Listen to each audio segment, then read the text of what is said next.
Welcome to the Flat Earth Debate Uncut and After Show. I'm your host Nathan Oakley, and if you are new to this channel, or you've not done so already, then be sure to subscribe, hit the bell notification icon and join button if you'd like to become a Nathan Oakley 1980 channel member and keep up to date with the Flat Earth Debate. If you would like to support the channel, there is a super chat that runs alongside each of these shows while they premiere, and there's also a PayPal, Patreon and crypto link in the info box below the video. Speaking of Patrons, I'm going to do a quick shout out to all of you who do support me on Patreon, so a massive shout out of thanks and appreciation to Flat Earth Sage, Goldie McKinnon, Phoenix Rising 86, Retro Bill, More Books, Cannabear, Fiber Oats, Michael Kahn, Rob H, John Kays, Patrick Gunnels, Banter, Will Brax, Troy Shuker, Hairy Blade, Mobile Max 777, Neo the One, Rob W, Open Minded, Reese Pound, Del West Watson, Maria Neelands, Unbelievable Productions, Blue Ridge Ranger, The Real Gabster, Liam Nodrick Jr., Abraham Mohammed, Adrian Quintana, Skeptic 936, Life is Short, Texas Mike, and David Wayne Foster. So another massive thank you to all of you for supporting me on Patreon. Now I will hand over to whoever is in Discord and Google so you can enjoy their dulcet tones while I set up for today's live show.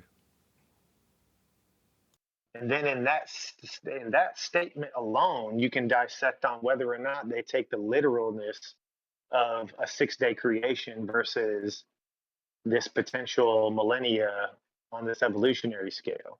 So if they tend to believe this evolutionary scale and not a literal interpretation of scripture, and they say, well, each day could have been this amount of time, that amount of time. Well, the longer you stretch out each day, the worse it becomes for that model, because every second you have to explain and account for the moon and the sun not being in the sky yet. Mic check. And so that, mic check. Morning. Hello, yes, hello.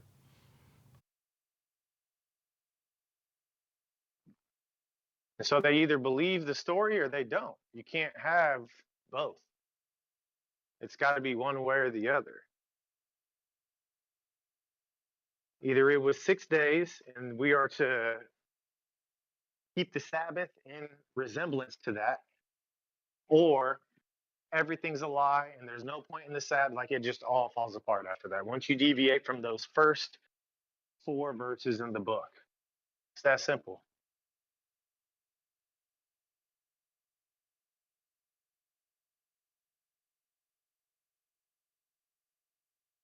And then you let the heliocentric crowd get a hold of it and take it even further, because then they're going to tell you about light, this, that, and the other. Well, come on, man, let's go look at what the book says. Which light? The light, the daylight was already here before the sun.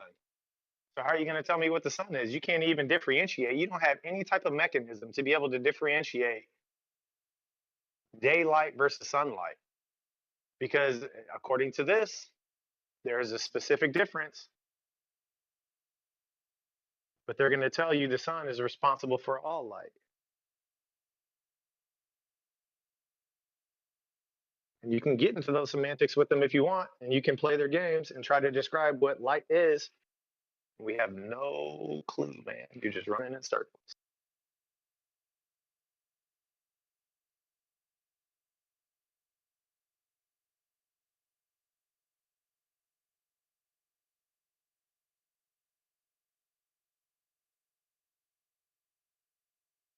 Really hot here.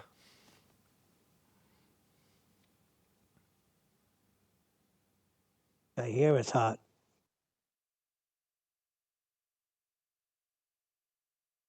Not only is it really hot, something broke. So my projector, my main monitor, basically stopped working. So I set up the show, went to drag something onto the big monitor, namely you guys in Discord and G+, and it wasn't there. I was like, why? Oh God, no, please. It's too hot. Fortunately, it was just me twisting the PC to get the filter out the back to clean it. Had disconnected the HDMI lead to the projector. So, easy fix. But not what you need on a really hot day, to be climbing behind PCs and projection units that are putting out 1,000 watts and absolutely spraying you with hot air while you're trying to fix the thing. Same goes for the PC. It's pumping out hot air while you're behind it going, oh God, I could do without this. There we go. Such is life. Running a show is a bit like that.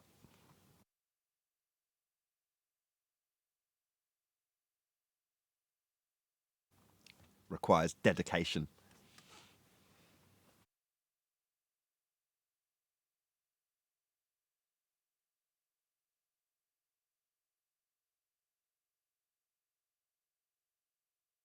That said, if I hadn't have got it working, there's no way we were going to have a show today. You know, I'd already accepted that. I was like, if I can't troubleshoot this in the next half an hour, then there's going to be no show. Because I just can't, you know, I'll be too frustrated and flustered by the time I actually sit down. I'll be dripping with sweat if I've been back and forth pulling cables through things and, you know, basically trying to fix the problem. So wait, there was almost a chance that there was not a show today? Well, I can't have a show if I can't see you, Neil. Right? How can I give you access to the show if I can't physically fit you on the page? I'm asking because I am off today because my car died again. And I said, with my luck, there won't be no show today. Now that I could sit down and relax and be involved, there probably won't be no show.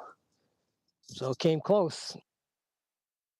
I mean, short of me not being physically able to have a show, not having one monitor, my big monitor, the 4K monitor's got miles more space to spread stuff around, and I fill it all. You know, I fill the whole 4K screen with windows, and I need that. Without it, I can't run the show. So it's not like, I don't think I'll have a show. It's like, I want to have a show come hell or high water. Oh, I know that.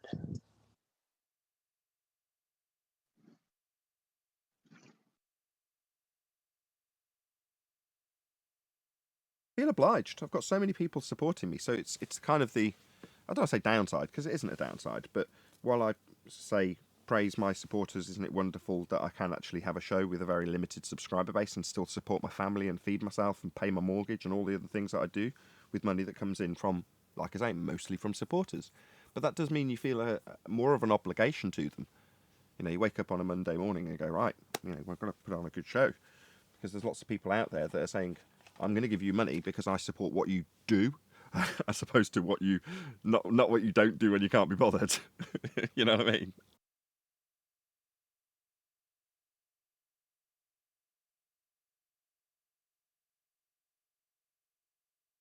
Hey, Tent, how are you? Good, good.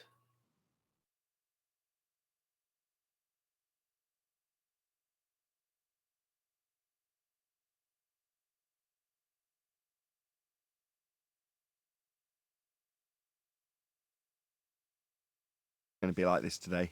Everyone's just sat going, it's hot.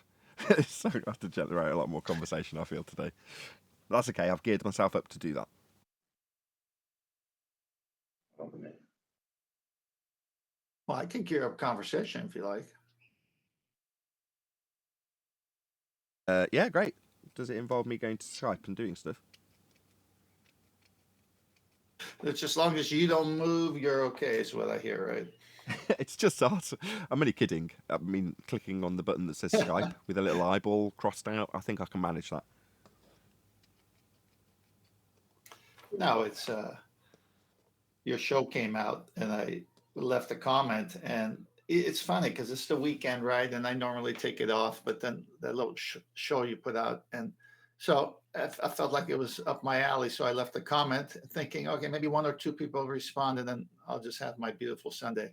Well, sure enough, it just kept going and going like usual. They just can't stop, these zombies. They stop thinking and they think they could still have a conversation. So they start spewing out all kinds of crazy stuff.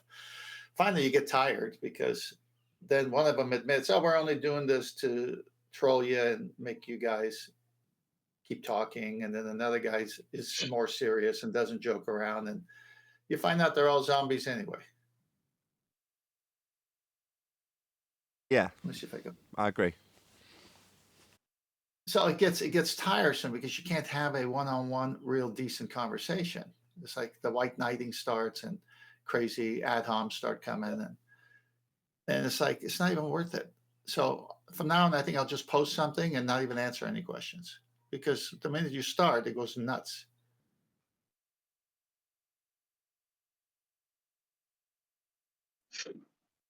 Don't let them break your Tent. Well, Neil, didn't you understand what I said? They're the ones who are broken. They're the ones who are zombies. They're the ones that can't put two and two together. Why am I spending time with them? To better humanity. You can't better zombies. This is true. You got a point there. It's like taking on a narcissist. You can't ever win. Narcissists never lose. Yeah, I agree with that. I'm still trying to break a narcissist, though. Well, my sister-in-law's a narcissist, so I know what you're talking about. No matter what you do, she's right. Even when you want to confront her, she'll walk away.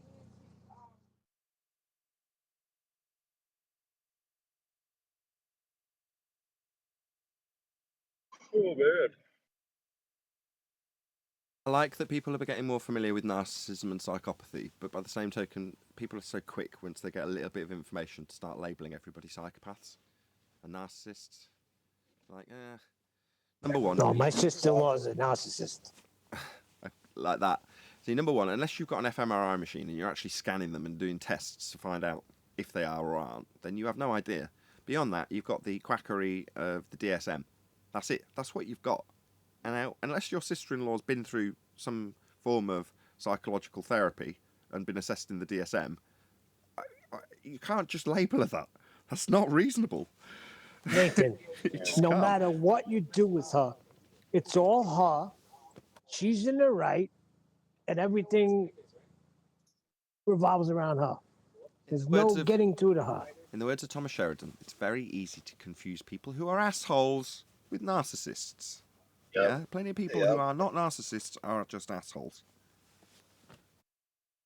Yeah, plus you're, being racist against sociopaths. Sociopaths have rights too. You saying everybody's a psychopath? What about sociopaths? You leaving them out? I mean, come on. Until you meet my sister-in-law, you can't. We're underrepresented. We? Who's we? What are you talking about? I'm not a sociopath. I don't know.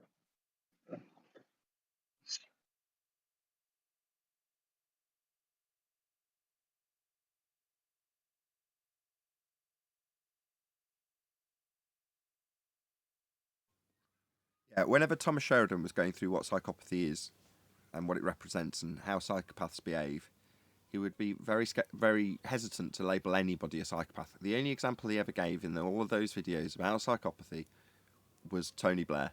That was the only person he ever said, I'm more than happy to say Tony Blair is a mass murdering psychopath. And that smile, that sums it up beautifully. But it's the only person he ever labelled that I can think of. Maybe there was a couple of others. I think maybe Hillary Clinton as well. I can't remember. But that would have been much more later on down the line after he'd gone through it and got sick of it and stopped doing it.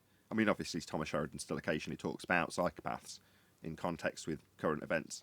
But ultimately speaking, he stopped detailing what psychopathy is maybe 5 years ago. I got the last interview out of him.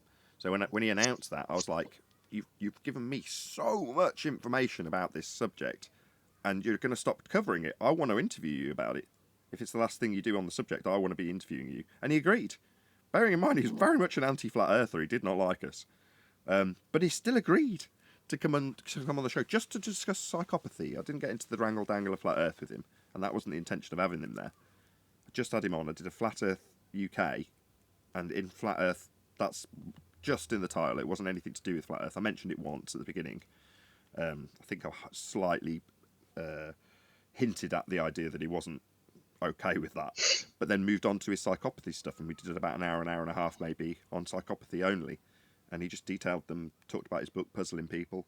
It was a very good interview guest, very concise, and that was it. But as far as I'm aware, I was the last person he did an interview with on that subject before he moved on, which I was very proud of. I was very pleased to get him to do it.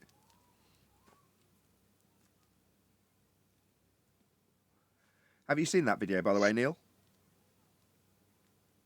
What's that? Flat Earth UK with Thomas Sheridan. I interviewed Thomas Sheridan about psychopathy, looking a lot younger and with a lot more hair. Me, not him. Well, probably both of us, but you know what I mean. A long time ago, I interviewed Thomas Sheridan. I'll have to check it out. Where can I find it? Do a search on the front page of my channel and you'll find it. Thomas Sheridan, if you just type in that, you should find me. Or Flat Earth UK with Thomas Sheridan, I think it was called.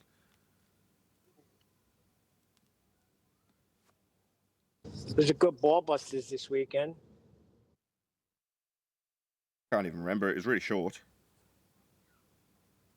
In other news, Yeah, how'd you let him get away with that, Nathan? It's not my show. The way, yeah, but he tries to. The last few days, it's like he's better say something, or he's going to end the show. So I thought you'd be like, wait a second. Well, he's right though, isn't he? If there's something going on, I'm not going to end the show. If there's some fundy comes in, starts debating, I'll keep recording. All right, I got your. I've got a very understanding wife, because I'm taking up the lounge. The lounge is the studio. I have to put a load of stuff away, pack a load of equipment away when I finish after I've uploaded the after show, and then it turns back into a lounge. But for that period, if I'm here for 4 hours, it means my wife isn't. Oh no, unacceptable. Start to go find addition. Well, she's very tolerant of it. You know, she has to do the same thing once a week when she goes on. She does phone call day, so she's customer service, and she actually has to speak to them 1 day a week on the phone. And in that circumstances, it's reversed. She has to have complete silence. She can't have kids running around while she's on the phone with clients. But that's 1 day a week versus 5 days a week. And I tend to be about the same time as she is in the one, maybe 4 hours. If it's an average day, i.e. not a 4-hour show. If it's a 4-hour show, I'm sat in here for a lot longer than 4 hours, believe me. Not that I'm moaning. I love what I do. I'm not going to ever moan about it. I'm just saying it's the only detriment if the show is prolonged because of late coming fundies is my wife. She's the only one that suffers as a result of that. The kids don't care either way. I'm not suggesting that they sat outside the door waiting for 4 hours either. They tend to go out in case anyone's like, you bastard, how dare you do that to your wife? It's like, no, she's got plenty to do, believe me. But she'll come home and then there might be an hour, maybe an hour and a half, sometimes even 2 hours where she just, she can get fleeting access to this room because I need it quiet. All right, I got that comment up in Master B.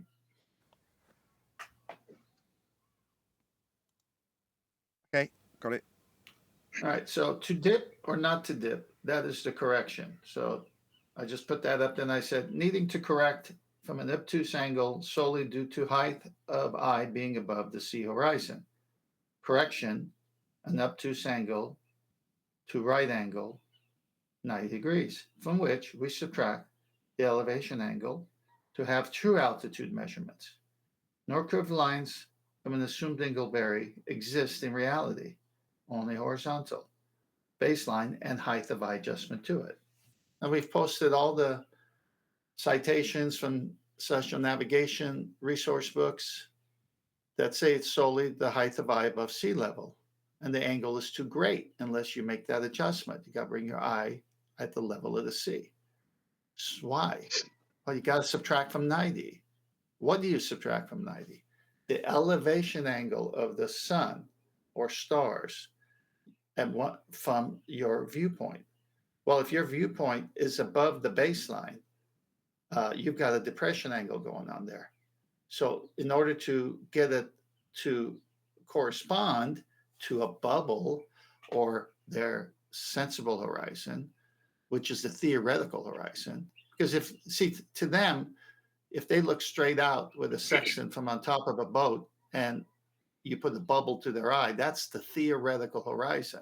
They want that, but they can't get it at sea because it's tossing and turning. So they have to use the horizon as a reference point to get it perpendicular. Well, if you're at above sea level shooting the horizon, you got a depression angle going on. So you got to lower yourself to sea level. So you get that right angle instead of an obtuse angle. Then you can minus or subtract your elevation angle. It's just that simple. And then they go crazy over a simple explanation like that.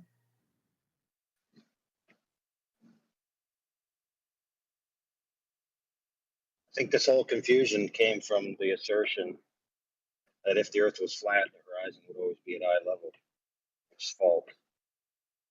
Missed the last Yeah, bit. flat earthers still cling to it. You've been a bit unclear in the middle. The assertion that what? That the horizon, if the Earth was flat, would always be at eye level. Yeah, that's controlled op narrative put into be repeated by us at the Feast of Nonsense.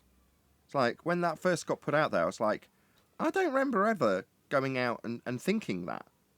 Now, it is, generally speaking, as a general rule of thumb, actually true.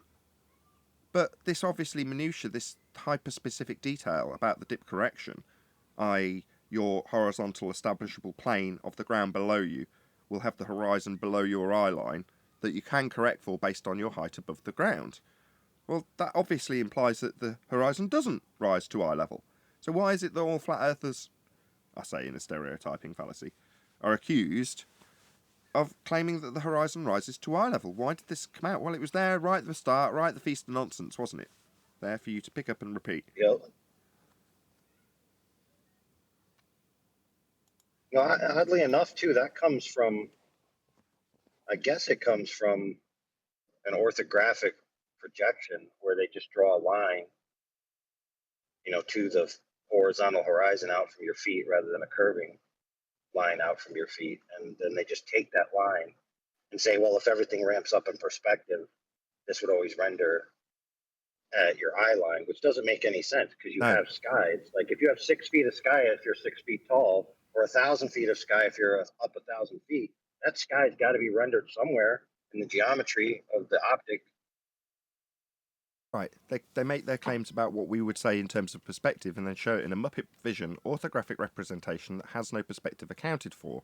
And when you do that, you draw a straight line between target observer, and the only thing that stops you seeing the bottom of the target is the Earth curve getting in the way. When you do the same diagram, again, exclusive of perspective, you see 2 straight lines that never intersect. Therefore, you can see forever on a flat plane, and the horizon always rises to eye level in their Muppet Vision maths. Well, they need us to adhere to that, so that their Muppet Vision maths can be employed without us realising that it doesn't include perspective.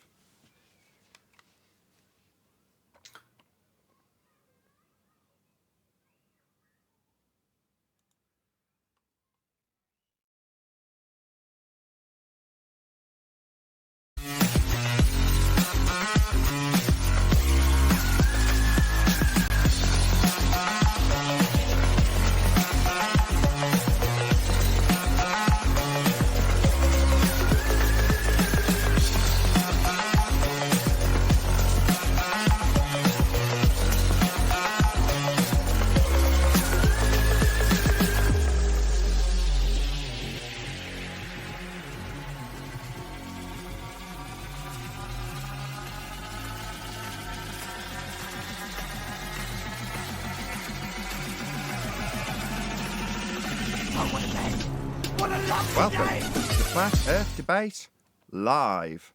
I'm your host, Nathan Oakley, and if you are new to this channel, or you've not done so already, how dare you, then be sure to subscribe, hit the bell notification icon and join button if you'd like to become a Nathan Oakley 1980 channel member and keep up to date with the Flat Earth Debate. If you would like to support the channel, there is a super chat that runs alongside each of these shows while they are live, and there's also a PayPal, Patreon and crypto link in the info box below the video.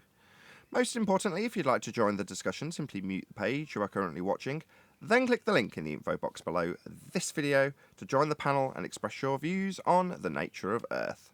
If you do join, please don't swear. If you do, you'll be ejected, and if you are, please don't try to rejoin the stream using sock accounts. You'll be warmly welcome back on the next stream. Please also share the show on social media. Sharing the show obviously increases the live audience, but this in turn increases the chances of a more diverse panel, so please share the show on Facebook and Twitter. Now, we are joined by, let me guess, Arwin, trying to get in during my introduction, 10th Man, Neil, and a whole bunch of people in Discord, so welcome one and all. Good morning. Good morning. Hello, hello. Good afternoon. Good afternoon, everyone. I hope everybody's hydrated. Yes, try and stay hydrated. It's very, very hot in some parts of the world. Some parts of the world, not so much. But for us, it is. So stay hydrated, enjoy the show. Please share, smash the share button, all the things that you said in the intro that tend to go over people's head when they watch repeatedly. I do appreciate everyone who shares, though. It's the only reason we get to 100 views plus each day we do these shows. So please share the show. Any evidence of a physical geometric sphere-edge horizon, formerly known as the curve of the Earth? Nope. Only considerations. But if there's only considerations for it, how can you be correcting from it when they talk about dip correction? It's been a few videos come out on this over the weekend, by the way. Check them out on my main channel, this channel. Well, that's what you do when you just rest everything that you've built and calculated and extracted on just one consideration. That's what they do. Just me or Arwin, you're a little bit quiet. Maybe get a bit closer to your mic. Oh, okay. This better? Yeah, that's about right. Not too much. Can you repeat the question? Can you repeat the housekeeping question? Any evidence for physical geometric sphere edge horizon, formerly known as the curve of the Earth, to get dip corrections from? Well, there's no evidence because you can't see it. If you can't see it, you can't correct from it then. Correct. So it's mathematical. So they assume a dingleberry below an elevation angle, and they have to stick to the math that matches certain other things. So it's there at 1.2 times the square root of observer's height in feet. You just can never see it though. So that all the drawings show the geometric horizon in the Muppet version, but you never see it. You can never actually even correct for it, but they have to say this is what you live on. Good morning, Adam. Good afternoon. Oh, slow on the mouse there, weren't I? Afternoon, everyone. Good afternoon. We're about to be graced by the presence of Sleeping Warrior also. Hello, Anthony. Hola, amigo. 46 degrees. UK top temperature record today. Impressive. It's hot. It is very hot. Useful for testing computers out. 46 degrees, right? The previous record, we'd never hit 40 degrees Celsius in the UK before, according to Google. It's like 38 point something, and today it's 46. It's like, wow. Yeah, it's nice, isn't it? Clear blue skies, like Kuwait, tropical weather. Can't complain. I've been in hotter. Out in the Far East, I've been in temperatures that are hotter than this. And not only hotter than this, 100% humidity. In a suit. Oh yeah, we're on 20% humidity. It's very easy to live in it. It's comfortable. Oh right, yeah, exactly. Once you're in 100% humidity and something like knocking on 50 degrees out in the Far East in a suit and tie, you'll know what hot is then. Might as well be in a swimming pool. Yeah, you are. You're just literally just dripping the entire time when you're outside for any long length of period, and everyone around you sprints between shops and office buildings and taxis because of the air conditioning. So yeah, hot. Did you guys see the other day or last week that 90% of the Earth was still covered in sunlight? Something impossible on the globe. I read about that in a few comments, and I didn't really know what it was to refer back to the claimed evidence of that particular occurrence. So, do you want to expand on that so we can understand what that actually means? I mean, I understand in broad terms, but where have you got that information from, and how has it been demonstrated to be the case, etc., etc.? I won't be able to right at this moment. Hold on a second. You just declared it on a live show. I saw the map, right? Oh, hold on, Arwin. Hold on. This guy's just declared this, right? I'm not going to charge you with it because you sound like you're about to do the same because he's going to get away with it unless I go, hold on. Why do you believe it then? If it's not at your fingertips. Sorry, mate, but why would you state it then? Posted it. I briefly saw it and read it, but I didn't really have time to actually look into it. Outrageous. I'm sorry. I just wanted to know if you've seen the article or not. No, you didn't pose it as a question. You seem quite confident about it being a flat Earth proof right there. I know I'm being hypercritical, but surface research, headline reading, that's feast of nonsense level research. No offence. Actually, every bit of offence I can possibly muster. No, many jokes. Well, look, you can basically reduce it to this idea of, okay, if it's all balls, we're standing on a ball, and the sun is a ball at a distance, then how could the sun ever cover that percentage? You all got the concept. Of the total Earth surface? Yeah. Sounds great. Semantics, boys. It wasn't Earth's surface. It was 99% of the Earth's population. Damn it. I was trying to say it first. Well, bloody say it. I'll take that back. Eli, can you clear that up? I think you'll find Brian pointed this out at least 2 weeks ago. Go on, Eli. Yeah, that's correct. Only 99% of where humans live will experience daylight. Um, but the thing about that, yeah, it works with the Mercator projection. It definitely doesn't work when you try to do that when on a globe. Nobody's answering my question.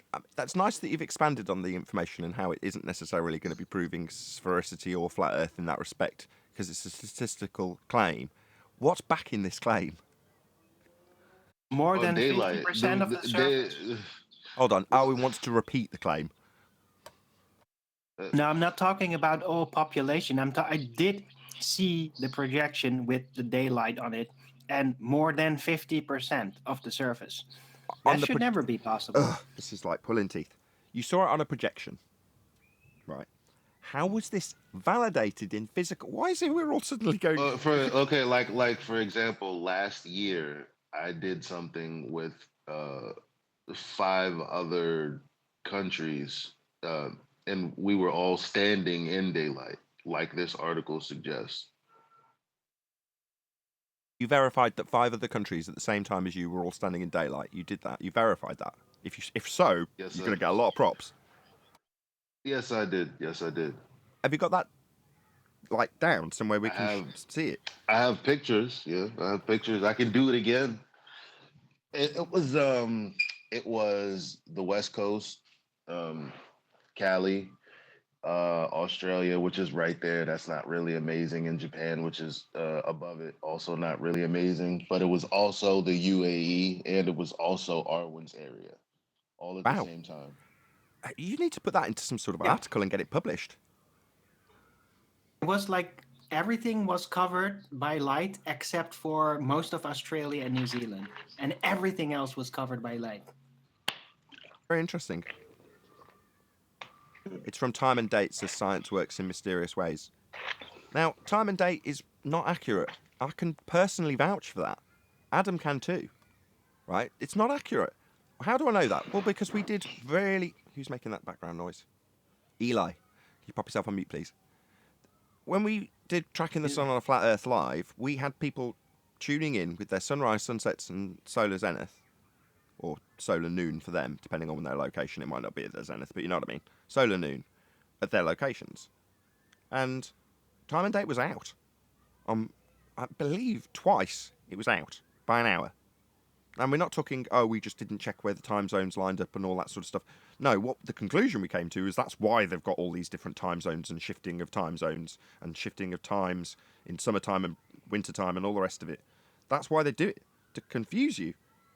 Further to that, there's more than 24 time zones. If you go through and have a look, I've got video on this. It goes back to really early days of looking at these maps and models and how they're all bloody wrong. None of them quite work correctly. So that's what we've got. So if you're going to say, I've got it from time and date, unless you've done what Eli's done and actually gone out and verified that is the case in the world that you inhabit, I'm not prepared to accept anything from time and date.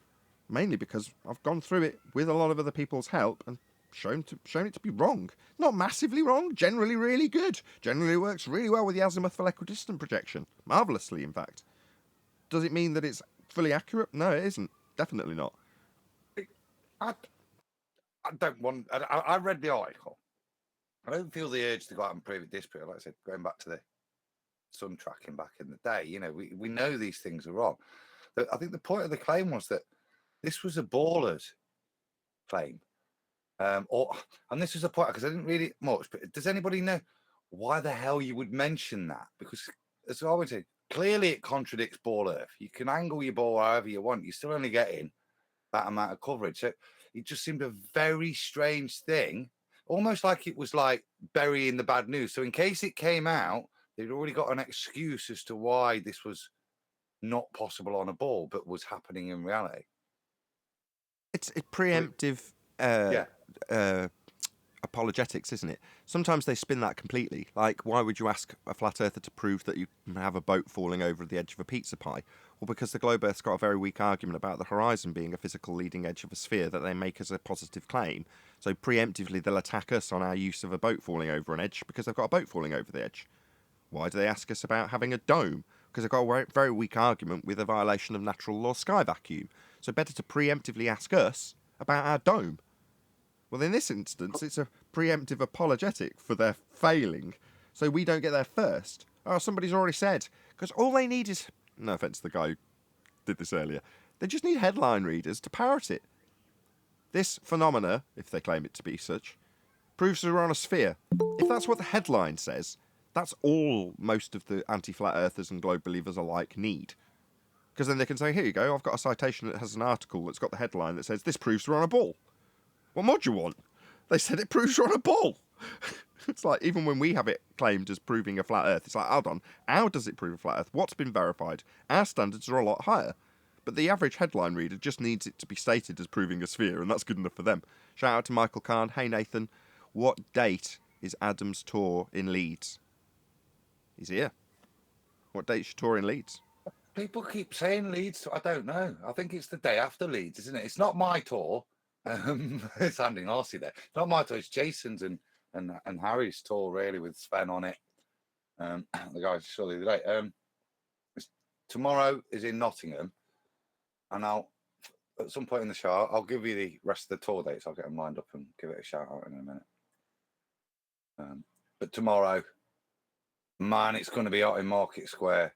So looking forward to that one though. So Nottingham tomorrow, and then like I said, give me 2 minutes and I'll get the rest of the dates. No worries. Yes, if you can, that would be handy. It's yeah, I'll reiterate that it's not Adam's tour; it's the Globe Lite tour, mainly Harry and Jason, right?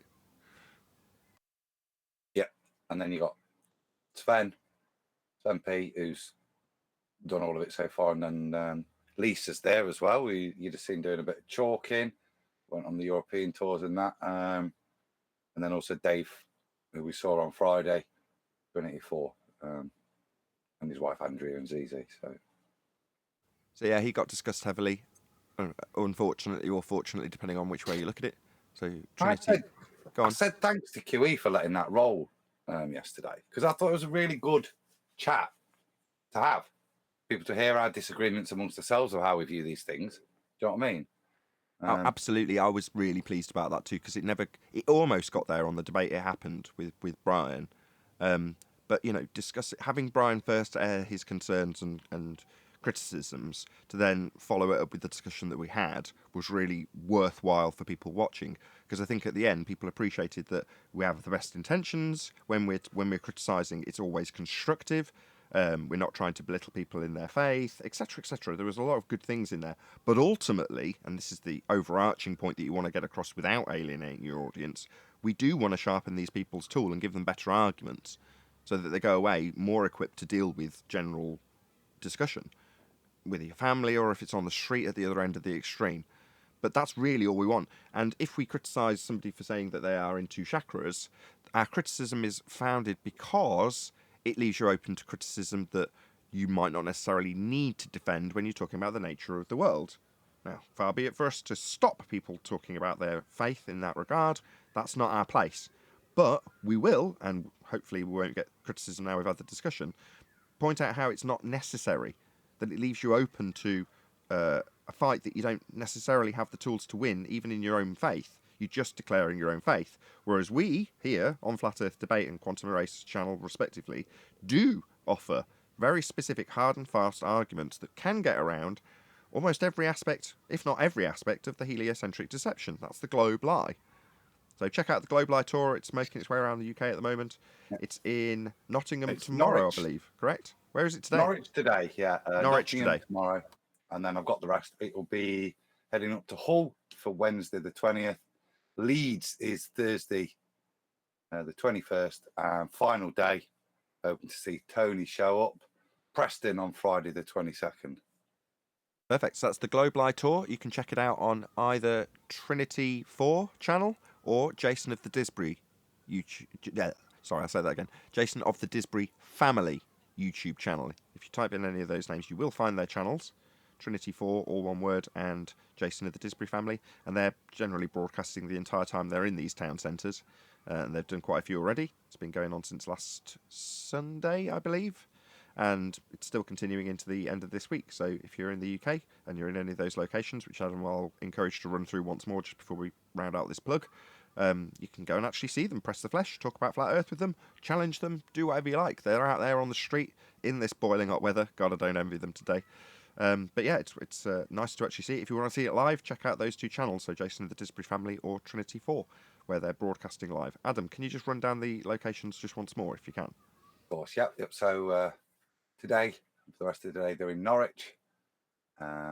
Tomorrow, I said, is Nottingham. Wednesday, they're off to Hull. Thursday is in Leeds, and Friday in Preston. Just people asking for locations. Pretty much head for the town centres. Log on YouTube and you'll find them. You'll recognise the point. But I know Nottingham is likely to be Market Square, where most of the folks will be. So, thanks. Excellent stuff. Any other comments on this before I move on to the next housekeeping question? There was one bit, because I was mentioning about chakras and religion and so on. It was just that point. I wasn't having a dig at Christianity. I was trying to make out that Christians will affirm their worldview, their flat Earth, with their scripture as well. Now, we don't do that here. And QE is the greatest exponent. There's no one with a stronger Christian faith that I know of, but I never hear him using scripture or his personal worldview, to back up flat Earth. And I think that was the criticism, but some people are always going to do that. That would be the distinguishment, I think, here. When we argue it here, we've all got very different beliefs. You know, we can go loopy, we can go this. We've all got our own viewpoint. But actually, the common thread we share is to stay away from that and just stick with housekeeping questions. You know, the straightforward empirical evidence we can demonstrate. Loopy. I was just going to do that. Loopy. Okay, any evidence of axial rotation of the Earth-based variety? That's proof that Earth is a sphere spinning. By the way, good morning, everyone. Good morning. Hey, Chocolate. Proof of Earth spinning. Well, the proof is that everything isn't spinning except for the stars, and it's all relative. Now, of course, that's not an official globe claim, but since the Earth isn't, there's nothing deviating up there. Yeah, some people that really want to believe in the globe, they just draw this conclusion themselves. And they even have people in physics and mathematics to back them up in that assertion. So it's like a grassroots belief that we wouldn't expect to see any deviation. Are you denying galaxial rotation? Yeah, that's the point, isn't it? The grassroots belief that Arwen's describing might be some very small grassroots movement of people that delude themselves into thinking that they're globe believers. But the globe has a very specific claim of axial rotation proven by coriolis deflection observable from the ground. That's their claim. That's the globe claim. We all have heard the claim that globe has coriolis effect. It's fairly well known. People don't understand what it is, but that's what it definitely claims. Now, when you show, or we show, flat earthers show, there is no coriolis deflection to observe, we get told all the reasons from this grassroots movement of why there is no deflection. But that's not a globe defence. That's not a globe claim, and it's certainly not something that these people on the anti-flat earth side, the globe heretics, are putting forward in defence of a globe claim, because they'd have to be defending coriolis effect. As soon as we show there isn't any, that's it. That's the end of the argument. There's no need for a new belief to be inserted by these heretics. But they do, because they don't believe it either. Go ahead. Right, sorry. To be fair, Nathan, the people that we face and we talk to, they don't really even believe in the Coriolis effect. They just believe in globiolis. So if you ask, but we don't see any deviations, then they pretty much indirectly come back with, but then what causes tornadoes to spin, right? Which has nothing to do with Coriolis, but if you Google it, there's a substantial amount of text that suggests that, besides the very little piece of text that actually explains what Coriolis effect is. So, Indeed. It is kind of, they did make the ground for it.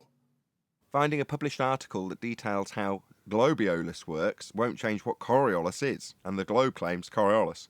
The fact that other people have found a problem with the claim of Coriolis deflection, which doesn't occur, and then have described again why it doesn't occur, but does affect winds when it's an illusion, only observable as you turn, is nonsense and easily pulled apart. But that, as I said earlier, with headline readers, if it's described as having effect on wind, people won't look into what is correct and whether or not that is actually the case. They'll just read off the text and say coriolis effect affects wind. No, it doesn't. Coriolis is an illusion of something moving in a curved path when it in fact travels straight but seems to curve because you turn beneath it. That's what coriolis is. Now, the globe is claimed to have 15 degrees an hour of that deflection. That's an illusion of drift at 15 degrees an hour. That's the globe claim. Not, we won't see a helicopter drifting, it'll hover because Earth and atmosphere move together. Oh, really? Well, globe claims 15 degrees an hour drift, so obviously you don't believe it either. You've made up this new narrative. What's that? You've got a citation of someone else who also says that this illusion affects wind as it moves with the atmosphere that's carried along with it, but simultaneously it causes a drift in wind when it's an illusionary effect that doesn't really happen. Yeah, lots of people don't understand Coriolis effect. But ultimately speaking, we've still got 2 super chats to shout out. So shout out to Mike808 and thank you very much for the super chat. And also shout out to Hillside. He said, good morning, fellas. Thank you for the super chat. Really appreciate the support. Go ahead, Arwin. It was me, the stutter in there. This is the point where we need to get tickets for the science museum for them, isn't it? Take them in, show them the Foucault's pendulum, and say, there's your claim. Look, the Earth is turning underneath. Look at that deflection. That's fundamental to their claim. So when they deny it, we've got to take them to a science museum. Right. Their claim is that globe turns underneath the deflection of the stars at 15 degrees an hour, and they say it's proven by showing that the globe Earth surface is that rotational reference frame. They claim to demonstrate it by showing a pendulum also drifting at 15 degrees an hour, a la the stars, because it's in an inertial reference frame, and the globe Earth is turning beneath it as a non-inertial turning reference frame. Well, that means the globe Earth is turning underneath stuff. That's what the pendulum and gyro are claiming to show. Well, if Earth is turning beneath stuff in an inertial reference frame, a la the stars, and balls, and flights, then you'd notice. And we don't. There's no deflection to observe, and if there was, it would shorten the flight time. Because you turning underneath a plane to see it seem to curve when it's in fact travelling straight, means it's travelling straight with Earth turning beneath it. Well, that would shorten the flight times, and we don't observe that. So it's easily debunked, and because it's easily debunked, we have people on their own, away from the globe claim, in fact heretics, telling us why planes don't deflect. Like, well, they would. That's the globe's claim, that they do. 15 degrees an hour is what we're supposed to see. We don't. Beyond that, you telling me why we don't isn't proving that we do, because we don't. And the globe says we will, and we don't. So we debunk the globe claim. They then take on a new religious belief in globiolis. Might have citations from people who've published it. Might be well-known names like National Geographic. Does it alter the fact that it's an illusion only observable as you turn beneath stuff? To have this effect, we've got to turn beneath stuff. Therefore, we're turning beneath stuff according to the globe claim. It definitely doesn't happen. Simple as that. Every denial of Coriolis is a welcome to flat Earth moment. Absolutely correct. The moment you have a fundamentalist religious zealot telling you about why we don't see drift at 15 degrees an hour or Earth and atmosphere moving as one, and you say, all right, welcome to flat Earth. You don't believe it either then. You don't believe there's drift at 15 degrees an hour to observe, because that's what the claim says there will be. Not you on your own telling me why there isn't, because that's definitely not what the globe claims. They claim there is. Coriolis effect. Not, here's why it won't happen. Moving on, any evidence of the distance to the sun? Oh, yes, it's over there, and I think everybody can attest to that. Yeah, it's really over there today, isn't it? Exactly. Might be a bit nearer today, actually, or when it feels that hot. No, but it's officially farther away, remember? In the globe claim, it's further away, that's correct. Do you want to detail that absurdity, Arwin? Go ahead.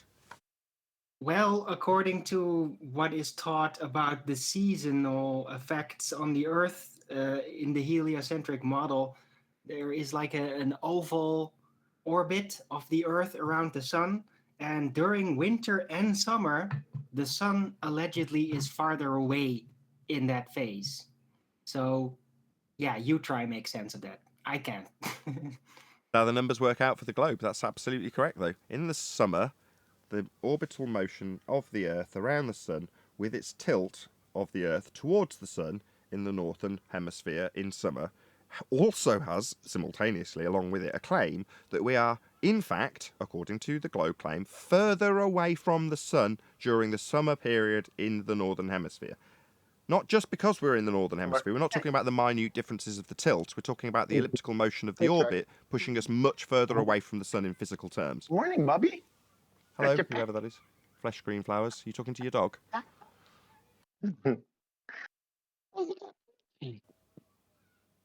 Fresh grown flowers. Did you want to add something? Oh, I'm sorry, I'm talking to my kid. You can mute me. I didn't know I was hot mic, and I apologize. That's all right. It was cute. But yeah, Owen's spot on. Meanwhile, the sun, when I'm observing it in winter, stays low to the horizon.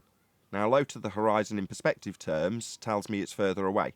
I don't know that to be the case because I don't know what the sun is.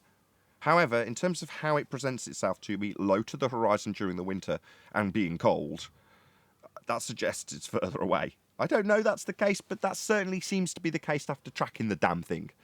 So either way, when it's summer, the sun is almost, in fact, at one point was directly above me here in the UK a few days ago. It doesn't quite reach that anymore. It's already gone past that point. But it's really high in the sky and in the sky for a lot longer during summer. So high in the sky here for a lot longer, hot, low in the sky, not here for very much time, cold and dark. That's all I know from my observations. That's it. As for the distance of the thing, in either respect, me saying perspective would suggest that it's far away because it's low to the horizon. Doesn't mean it is. I don't know. I have no idea what it is. Who's got this? That's a good point, actually. Because if, according to the orbit of the Earth around the Sun, there is an oval shape, well, then wouldn't we also have to see an angular size decrease during summer and winter? On screen. Or is this the claim to be the angular size difference? I love it. Yeah. I did a little bit of reading when Brian was talking. It just set me off on a little path. So there's a couple of bits. The first is that, just to demonstrate, because obviously I'm thinking, well, hold up. There should therefore be a relationship here. So I'll just describe it first. So look at aphelion, you're at 152.1 million kilometers, and perihelion 147. So about 5 million difference. Now I've got feedback there. Oh, Brian, brilliant, you've arrived. Cool. I'm just doing this bit I'll do the first bit, and then this is the bit then I'll cover the bit that supports what Brian was saying. So this is just, you can see slight different angular size of the sun at these points, which are described as aphelion and perihelion. Yeah. The same is true for the moon as well. So apparently during its transit between the tropics, it has perigee and apogee, its peaks are called. But again, you're looking at differences a lot of 356,000 miles and 406 kilometers, 1,000 kilometers. And what Brian, so that they're just the basic numbers, and you know me, I like to do a calculation. So I went and did a calculation. If you put all of these numbers into this angular size calculator, it works perfect.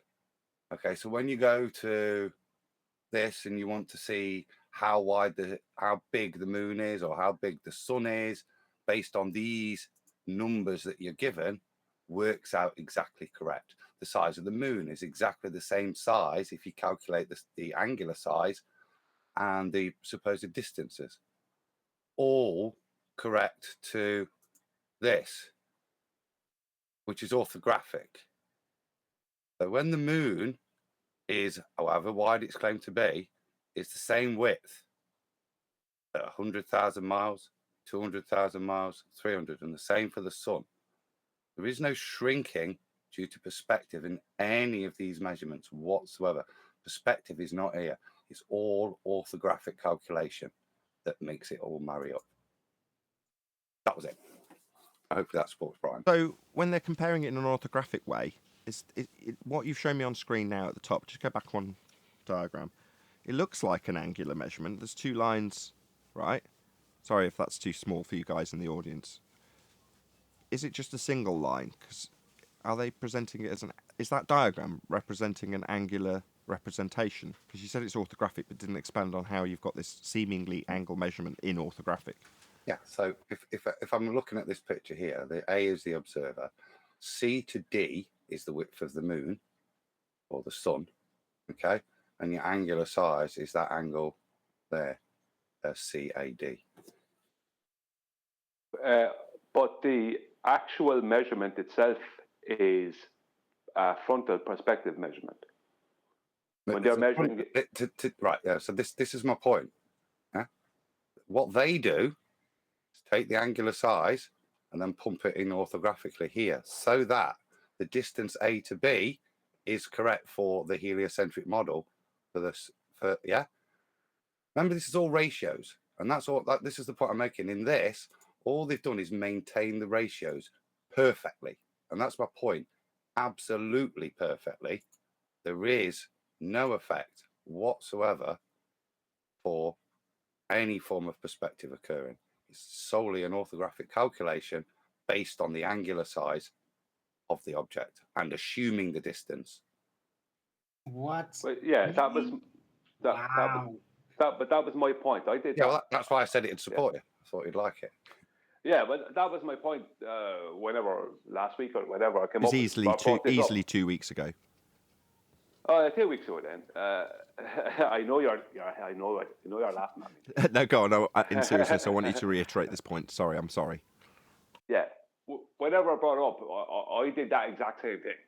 I went straight to I checked out the angular size of it as well through that calculator. But what they did is they just took a perspective. See, you can't take an angular size of something orthographically because you can't see orthographically. You can only take it from frontal perspective view. But you can then mess with it to bring it to wherever you need it to be, size-wise or distance-wise, if nobody can prove you wrong, which we can't, to do with the sun and the stars and things, and make it at any size or distance you need it to be. And that's exactly what they did.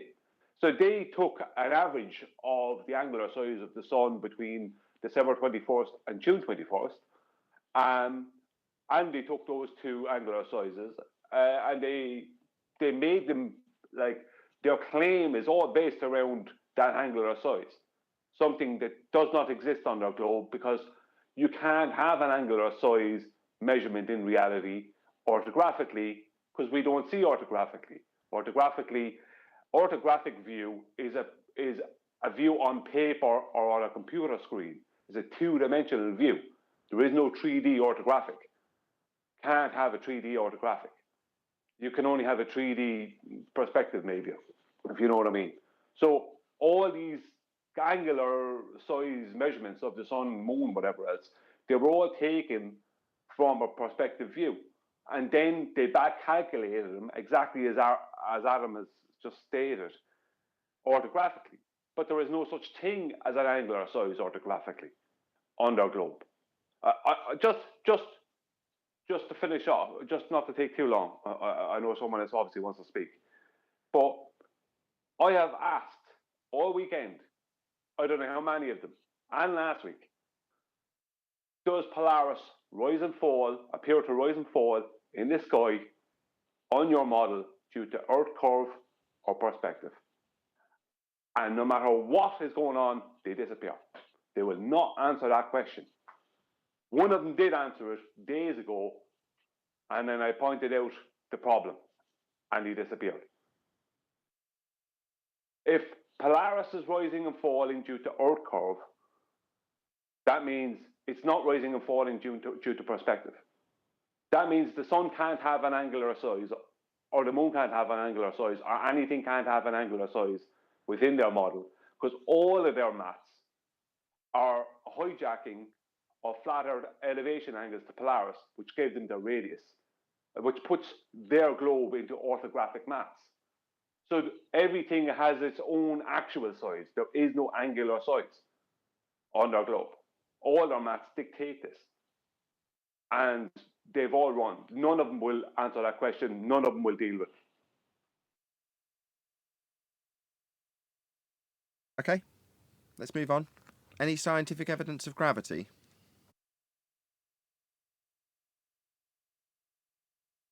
What's gravity? Currently, it's the Einsteinian bending of pseudo-Riemannian for space-time as a result of the uneven distribution of mass. Sounds like a bunch of bullshit to me. Well, it's pseudo for space-time bending, so it's a pseudo-Riemannian geometry that's being described, not obviously the physical reality we inhabit, it's just a mathematical construct describing time bending. Time is in and of itself a concept. You can't bend time or dilate time. But they do in pseudo-four-space geometry. It's not real, though. It's not real world. Only exists in the maths. They don't know what it is, the bending Excuse of time. me. We were told that the hole in the donut is space-time, so I'm going with that. No. Go ahead, Arwin. Right, but to be fair, though, like all these gravity claims, even with the Einsteinian model, they still don't know what it is, literally, because they can only show you how to think of it, but they can't actually pinpoint it down in the real world. Like, how is it a phenomenon? They could just show you the balls on an elastic sheet, all that, all that stuff. That's all they could do. Just show you how to think of it. But how is what a phenomenon? Gravity. Bending of pseudo-four space-time in that geometry. Arwin's saying you can't show that in physical terms, so when they're asked what it is, they say they don't know. Because in physical terms, there isn't anything to show when it's a concept being bent in a four space-time geometry. So therefore, they'll stretch out a sheet and roll some balls around it to reify space-time, fourth dimensional, as a sheet. Now that's not showing gravity. Gravity can't be shown, it only exists in maths. Right, because what they do then, they're just trying to reduce the 3D reality to a 2D concept with that sheet, right? So they're actually downgrading the supposed four-dimensional space into a three-dimensional space to make you imagine how to think of it. But yeah, you got it right the second time. They're collapsing down a fourth dimensional. That calls for dimensional... disqualification, though. Yeah, I'm sorry. Just want to clarify when you said it wrong the first time and right the second time. Yeah, they're collapsing down an imaginary fourth dimension into a three-dimensional sheet to roll a ball around it to reify a fourth dimension that doesn't exist. Yes, Arwin. Not 3 to 2, but yeah, I knew what you meant as soon as you said it. I mean, that's how you prove it's a fabric, right? You pull out an actual fabric and just roll some balls on it. Right. Oh, come on. That's disqualification. That's grounds for disqualification. How do we let it get so far? Well, because nobody knows what it is, so that's how it got that far. So here's a sheet. Go on, Brian. The sheet is wrong. What they show with the sheet is not how space-time is described. That's incorrect. The sun, the center of the sun in their solar system within space-time is in exact alignment with the center of the globe Earth. And everything else, the center of all the other planets that are going around the sun, the center of all those are all in alignment with the center of the sun and the center of the globe Earth. The moon is the moon even within their model within that has to have its center at the center of in alignment with the center of the globe Earth, because special relativity is flat. So there isn't like the sun making this big. The sun does have within that model what they call a gravity well, but the problem is that it's not described as the Earth falling in towards the sun. It's going around the sun, not falling in towards the sun. Because when you create a well, let's just say, for that sun within that model, and put the globe Earth inside that, then the globe Earth has to fall into the sun. But it's not falling into the sun; it's moving around the sun. And they can't. How can it fall anyway? There isn't. How is there an up or down? You know what I mean? The whole thing is terrible. But with the sheet thing, the elasticated sheet thing, that's not how general relativity is described. So that's a magic trick. No, it's a straw man. Well, let me just answer his question. He had one. When they're presenting, it's a straw man. Okay, he asked the question though. So he said, well, when is it falling? Well, orbital motion is falling. That's what they claim is the falling bit. And they do claim, if you look far enough, that we are falling towards the sun. So, yeah, that motion. They simultaneously claim that the moon is getting further away, though. So they contradict themselves all over the place. But they do have that gravitational well description is incorporated into orbital mechanics. So we are falling around the sun. That is the description of orbit. Yeah, but not within general relativity, because falling requires weight.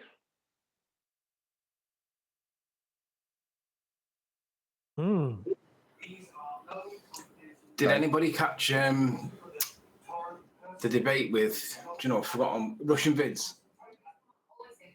No, I saw him calling out Alex Steen, though, saying he's somehow I'm going to just say paid shill. That's the easiest thing I can think of to summarise what he's putting down. So we had a debate with a guy, and the guy's main point, he didn't want to talk about anything else. He didn't want to talk about any other angle at all. He just wanted to talk about moon bounce. And he basically said, if the Earth wasn't a sphere, moon bounce wouldn't work. And to be fair to Russian vids, I don't think he knew the rebuttal for it, or a decent rebuttal. He just basically tried to say, look, there's so much other evidence, but he didn't know that one. He didn't know how to respond to it. And I was just thinking practically as a ball earther. It's difficult to think as a ball earther, but practically, if you remember Marconi's like ping to and from, what was it, Canada, and from Cornwall, and from Wales to Australia. The excuse that they gave as a ball earther was that it was bouncing all the way around the Earth because of the ionosphere, right? They invented the ionosphere afterwards to explain how it's possible that you can ping a radio wave from Wales over to Australia, which would be 180 degrees of the ball. It would be after going through the Earth, wouldn't it, on their model? They bounced it off the ionosphere. So I was thinking, how could you get a moon bounce if it's got to go through the ionosphere? Because like the ionosphere is supposed to be a reflective layer of whatever, of nothingness that allows radio waves to bounce off it. So how would you be able to get past that? Then not only hit the moon, then penetrate it back on the way in again. How would you be able to get past that? Because it seems to be a direct contradiction for me. If you're a ball earth believing idiot, does anybody have the explanation? I have more problems mathematically with it. Well, I have a problem that is typically always the problem I have with any Anthony Riley argument that's put forth here. Why are you allowing them to beg the question? Sorry, so their excuse for why we have a straight line of sight for these radio waves is, I on a what now? I on a what now? So to answer your question, I allow them to beg the question because I think it's a direct contradiction in terms. I don't think that you can have ionospheric bounce to explain Marconi and also have moon bounce at the same time, because they seem to be directly contradictory. Well, so that's the reason why. But it's about the sphere thing. If you just call it the air, like an ionosphere is still allegedly some kind of air. Maybe it's ionized. So is there any demonstration of ionized air being able to reflect a radio Stop. signal? Almost there, are we? No. Almost. Sorry, sphere-shaped ionized air. Yeah. What do you mean, yeah? That's where the argument gets cut off at the knees. I already addressed that. Oh, he's only been talking for about 2 minutes. I can already feel my skin crawling. Anthony's right. So let's just get past that so he doesn't focus on that bit, because he hasn't had an acknowledgement. There is a contradiction, Anthony. Well done. A contradiction after you let them force upon you the assumption of sphere-shaped ionized air, correct? That's their explanation that you're going to work within and around to find a contradiction. Yeah. I know the answer they're going to give you, Anthony. Yeah. I know the answer. The claim is that they're using a microwave. And so the microwave will go through the ionosphere, whereas a lower frequency wave will bounce off of the ionosphere. That's how they communicate within space.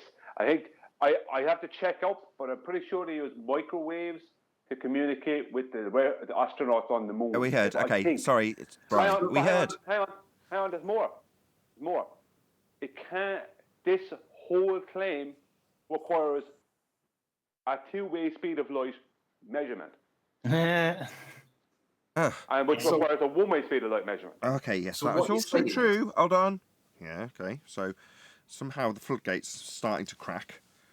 No, yeah, that's right, within their begging the question fallacy. But, sorry, so let me get your first part of this explanation straight. When we're assuming sphere-shaped ionized air. Certain light frequencies can travel through the sphere-shaped air, we're assuming, in a straight line, and other light doesn't travel through it, the sphere-shaped ionized air, it bounces off it. Is that what I'm correct in terms of where we need to go forward from to talk about the speed of light? We're going to assume sphere-shaped air and the behaviour of microwaves through sphere-shaped air that we're assuming. Is that correct? No, I'm just letting Anthony know that that's the answer he's going to get off of the ball side.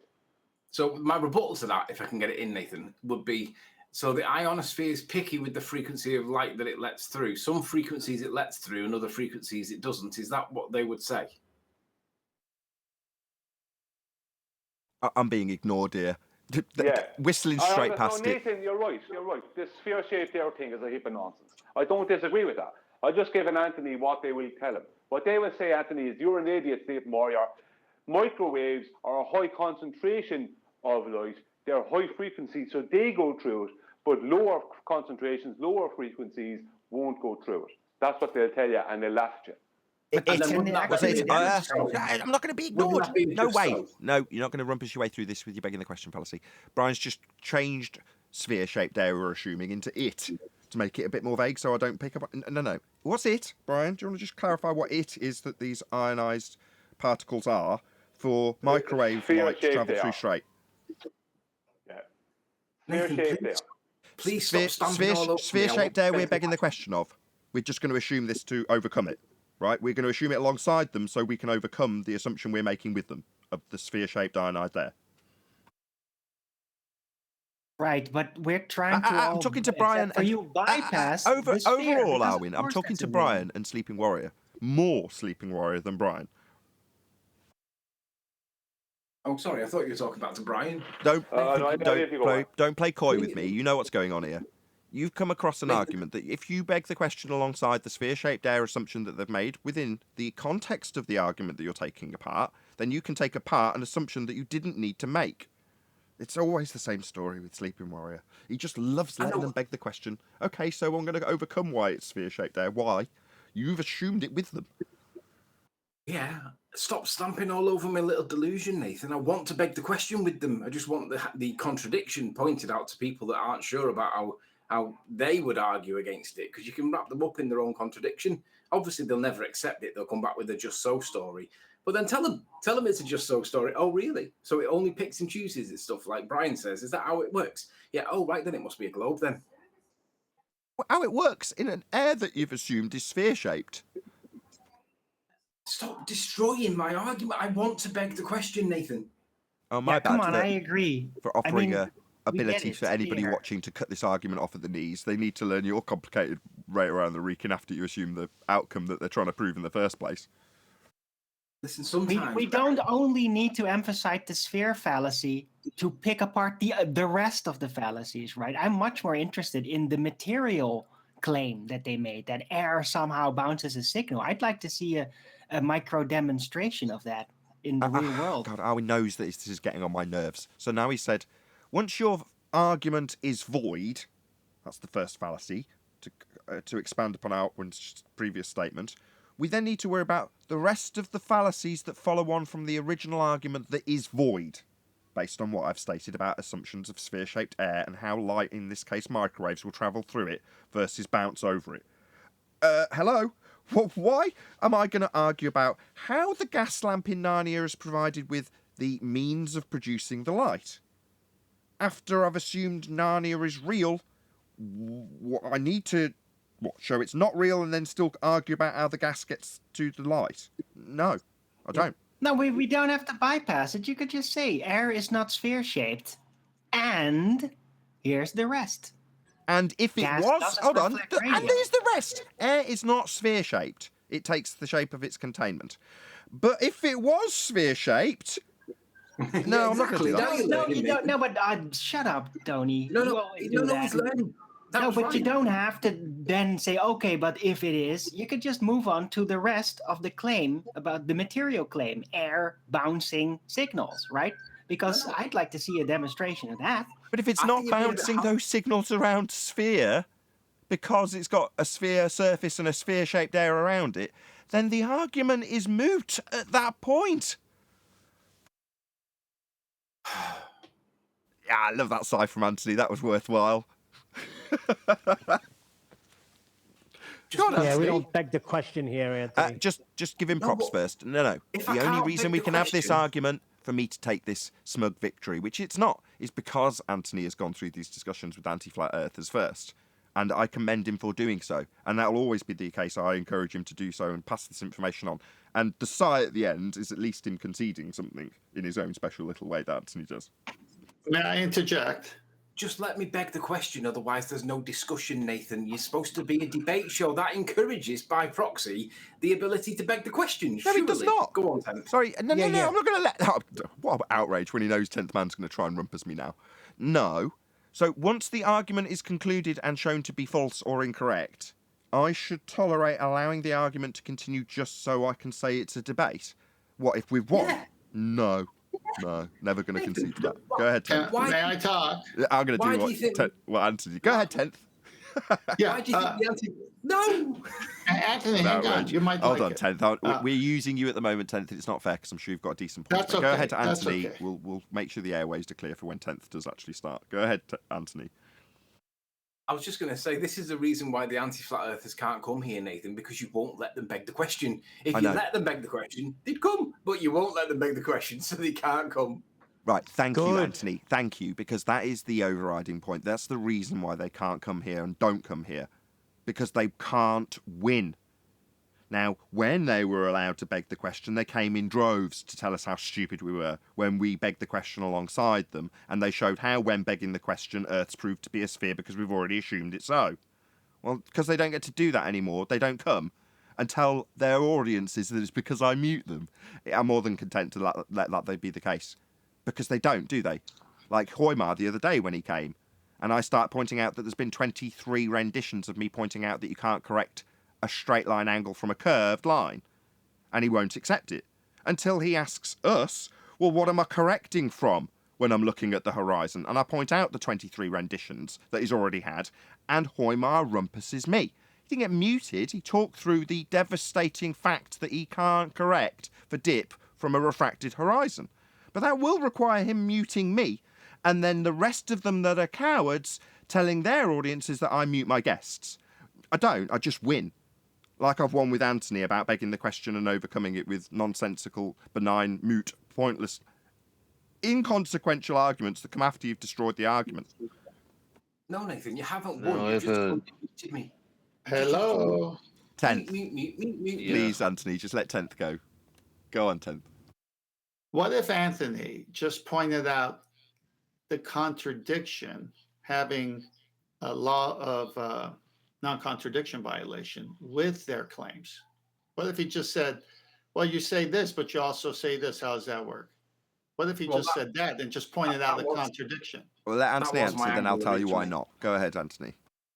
That was my angle originally, point out the contradiction, and then we can discuss about their contradiction because they won't talk about it. That was my angle originally. Yeah, we get that. And now I'll tell you why that's not a good idea, with a comparison so Anthony doesn't feel the need to constantly interject. So, we should highlight the contradiction of the idea that gas propelled from the back of a projectile could be pressing on air that isn't available to be pressed upon in a sky vacuum to propel rockets through a sky vacuum, and how that, when demonstrated to not be the case, violates the law of non-contradiction. Should we beg along with them that we have a sky vacuum to show how the sky vacuum we're assuming doesn't work, when I can just point out that all the gas I am currently breathing would fill a sky vacuum if we had one? Therefore, there's no need to go through the contradiction of whether or not rockets would work in an assumed to be sky vacuum that hasn't been proven. I could just point out that that violates natural law. Why am I discussing whether or not rockets work in Narnia? Narnia's not proven to be real. In fact, Narnia, in this case space, is a violation of natural law. I don't need to explain whether or not the lamp works in Narnia. It's not real. No, that's what you do first. And that's what we should all do first, in my opinion. And then to help that fellow human being come out of that spell, you have to show the contradictions within their own claim. That's correct. Yeah. Well, see, that's what happens when you deal with rhetoric versus a method. Pointing out the begging the question is talking about the path in which they thought the thing is fallacious versus already, accepting the rhetoric, listening incorrectly, thinking incorrectly while in the rhetoric. The person that you're talking to is not going to understand anyway. This begging the question fallacy is probably the most vile, the worst, in my opinion, specifically because this is how they get the ball rolling. And it's like, if people understood how bad begging the question is for an argument, we wouldn't be here. But nobody even talks about it. Yeah, but the begging the question is the spell itself, and that has to be seen by the person stuck in that paradigm. Have to be, which they won't see if you don't show them why begging the question. No, they've been designed to argue and debate their position. Their position is begging the question. It's false. It can't be proven. It's made up. Until they know that, they'll defend it with stupid contradictory claims, like Anthony is saying. Yeah, but they won't just beg the question in the conversation with you about the natural world. They'll also they'll do the same thing with their spouse. They'll do the same thing in any argument or altercation at work or any other social setting. It will be the same problem until someone says, hey, do you know what begging the question is? No, we're saying the same thing. You have to show them they're under the spell of begging the question rather than proving the assumption. They're assuming what it is without any proof. With that, I'm going to say if you are watching this on either Nathan Oakley 1980 or Nathan Oakley Programming streams, then stay tuned as there will be an after show to follow. Unfortunately, though, if you are watching this live, this is where we bid you farewell. A huge, massive, enormous thank you to all of you. Smashed the super chat, liked, commented, shared, subscribed, hit the thanks button, all that good stuff. I've been Nathan Oakley. Once again, stay tuned if you're watching on a Premiering stream, and I will see you all in the next video.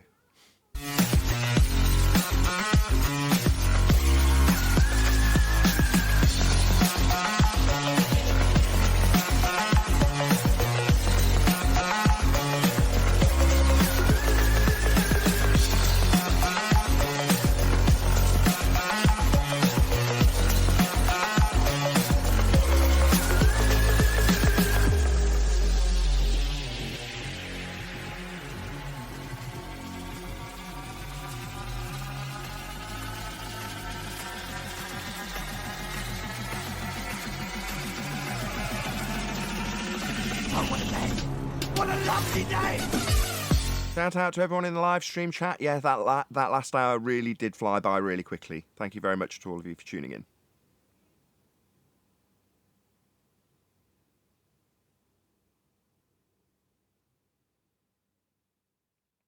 Mathematics in lieu of actual science to demonstrate the point. Oh, but I can calculate that. Oh, right, so it becomes a thing then. I heard, do you know what? Brenda was in with Bev Try Thinking last night, and she said, literally, she said, well, we can define terms and bring these things into existence just by defining them. So you can define what a unicorn is, and in Brenda's world, that makes it a thing, because she was trying to justify the eighth dimension. So they were talking about the third dimension, X, Y, Z coordinates, and then the fourth dimension, obviously, with time. And then she was saying, well, you can have an eighth dimension circle. And he was like, what's that then? And then she just defined it and said, now it's a thing. And Bev was saying, you can't just say there's an eighth dimension. And she said, yeah, you can define these terms and bring these things into it. It's just ridiculous. Yeah, but that's what their whole worldview is based on, isn't it? So, for example, you say, oh, well, you can't just invent an eighth dimension. Well, they invented a fourth one. So time, that's not a dimension, it's a concept. So to turn it into a part of geometry, right? They can, and they have, and they do. And she's saying, well, because I can see, obviously with us pointing out to her almost daily, that they've just invented a medium. Fourth dimensional space-time is just an invented medium. They've just conjured it into reality. Now, by into reality, I mean on paper in maths, not in physical terms. But because she can see that has actually happened, Arwin spotted this like 2016 and like wanted to advance that idea, which is to say, if you can come up with a concept and insert it into, not unbeknownst to the general public, a manifestation of reality that they don't know is a manifestation of reality. You can have something exist in the mind's eye of the people as though it is actually real. For example, rocks in the sky called Mars. That exists. It's physical, it's real to most people. The moon being a place you can land on, that's real to most people. Why? Because somebody's manifested it by way of conjuring it with words, nothing more. Right, it becomes a shared dream, right? Yeah. Especially if it's backed up by official visuals.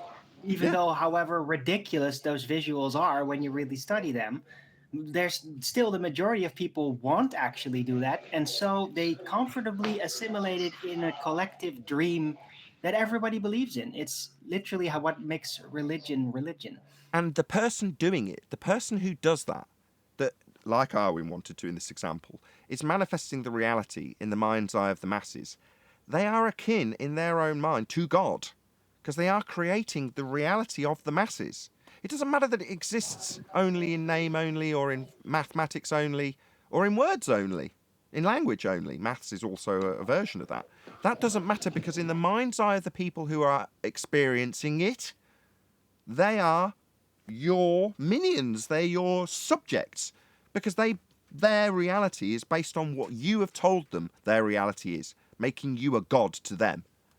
Well, a priest, right? An in-between. No. The Pope of that dream. No, not a priest, because a priest disseminates that which has been created. But the guy that actually creates, Christian Huygens decided, didn't he, that Venus was a rock the same size as... Who's off mute?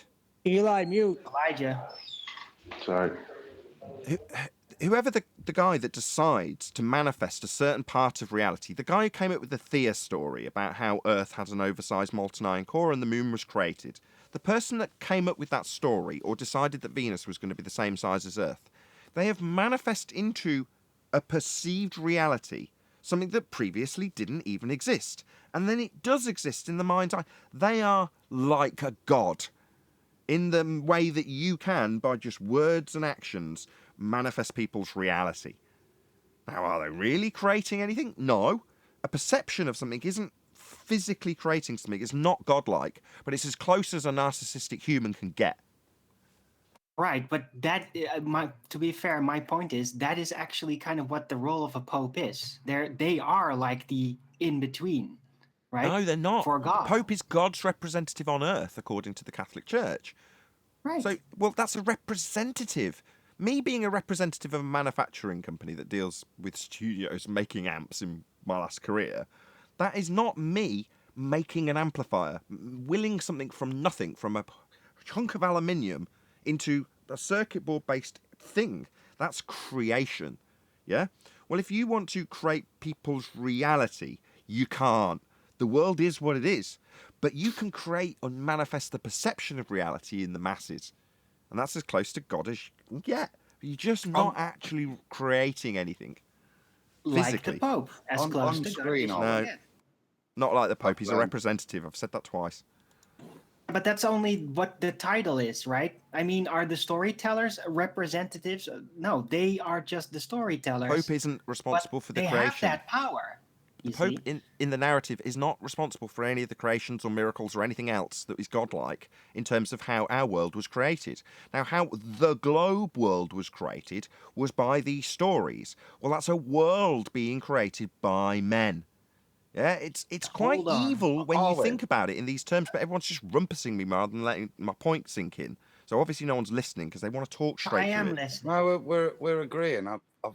I've put on screen to try and exemplify. This is what they've done this week. You know, with this new telescope, they're trying to create the world for you now. Look, on screen is the world they're creating for you. This is what the newest bit of technology that can see the furthest is seeing the beginning of creation here. And this is what the image they're giving you. Some clever sods pointed out that, isn't that amazing? It's exactly the same as the coastline of Tunisia or somewhere. Look. Very close, yeah. Yeah, but the point being, look, this is what they do. This is what they're doing now. They're trying to build. That Nathan sums it nicely. They think they're gods, and I mean, there's nothing more godlike than trying to claim the beginning of creation, is there? Yeah, but you could also fair enough. But this is trolling as well, though, right? Because It's No, an these Easter people egg. take this seriously. I don't think they're trolling us. No, these people take their godlike abilities to create and manifest worlds and universes quite seriously. You know it. These are the PhDs we don't get to deal with on a daily basis.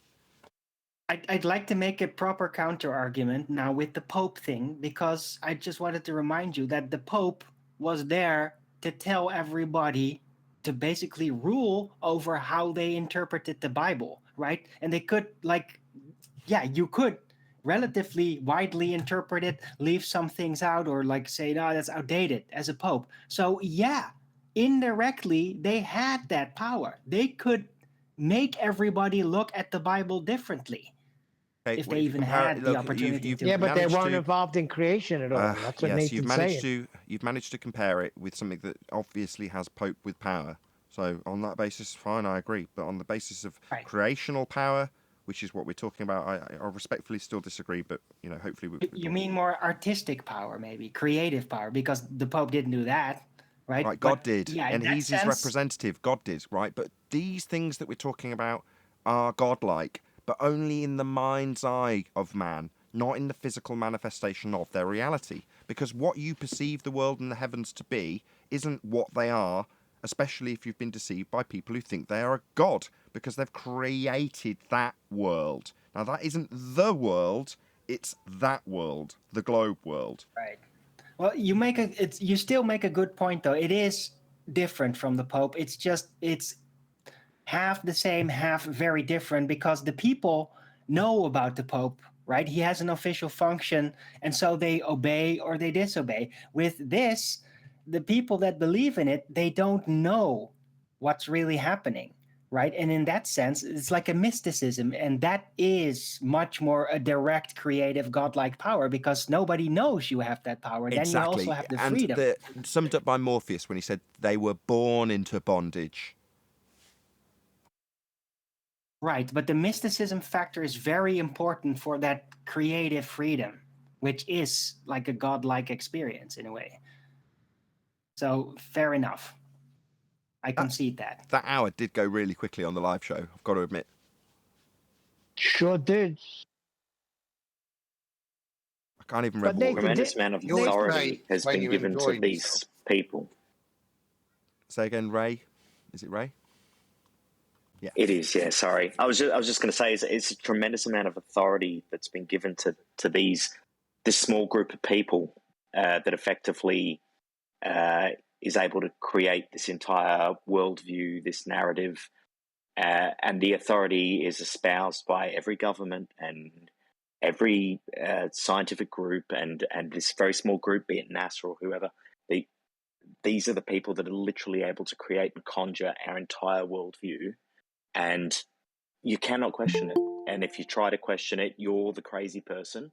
But anybody who listens to these people, despite how, it's religious when you think about it, really, if you question the people that have this view, you're the heretic. It's a little bit bizarre in my mind. Yeah, but it's beautifully structured that way. Is a You're spot religion. on.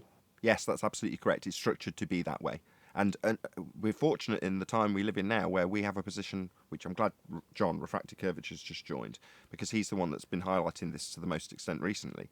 We're in a position where we have to point out that their worldview has a necessity for a flat plane in the first instance. The celestial sphere model is something that they depend upon.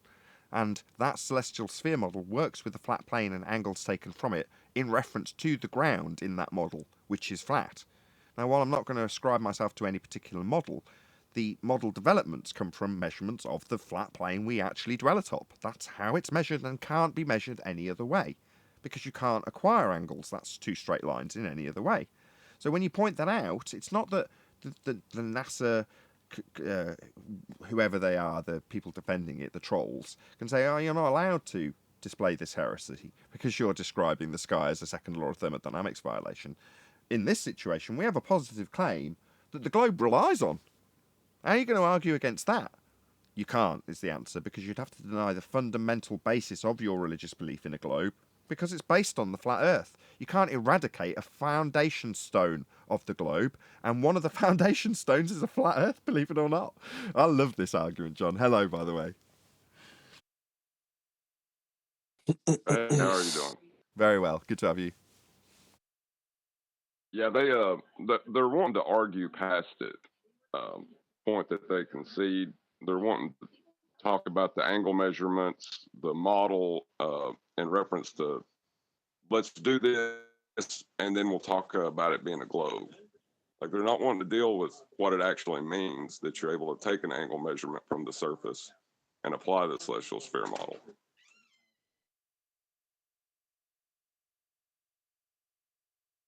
Beautiful, isn't it? It's a good time to be a flat earther, if you ask me.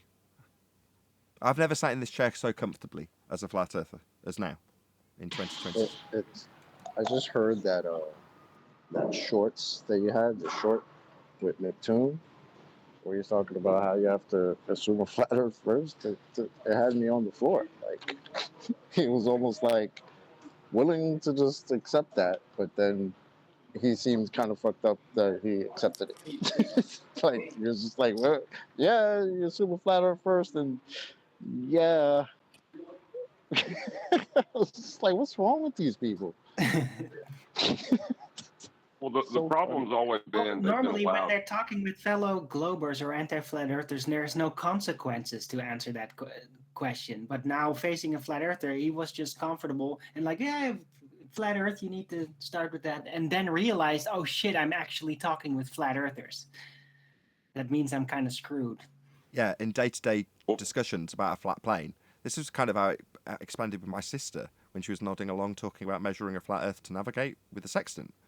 She's nodding along, but she's not a flat earther, as far as I'm aware. She discusses it with me in a nice way, unlike my brother-in-law.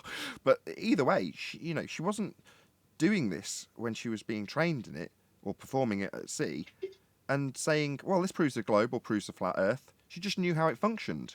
Now, if you were to generally discuss how that navigation, or she was to discuss how that navigation was performed, she wouldn't be discussing it outside the context of a globe. It'd just be, oh, well, that's still how it works.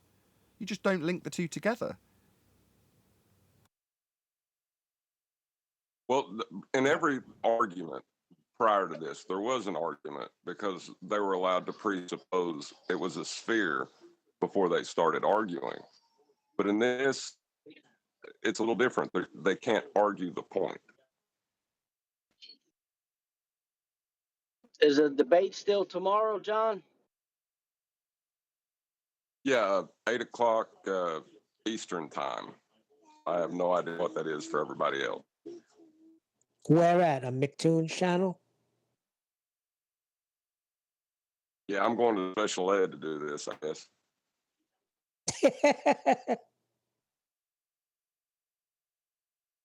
Hey, Nathan, but did they have to create the fourth dimension?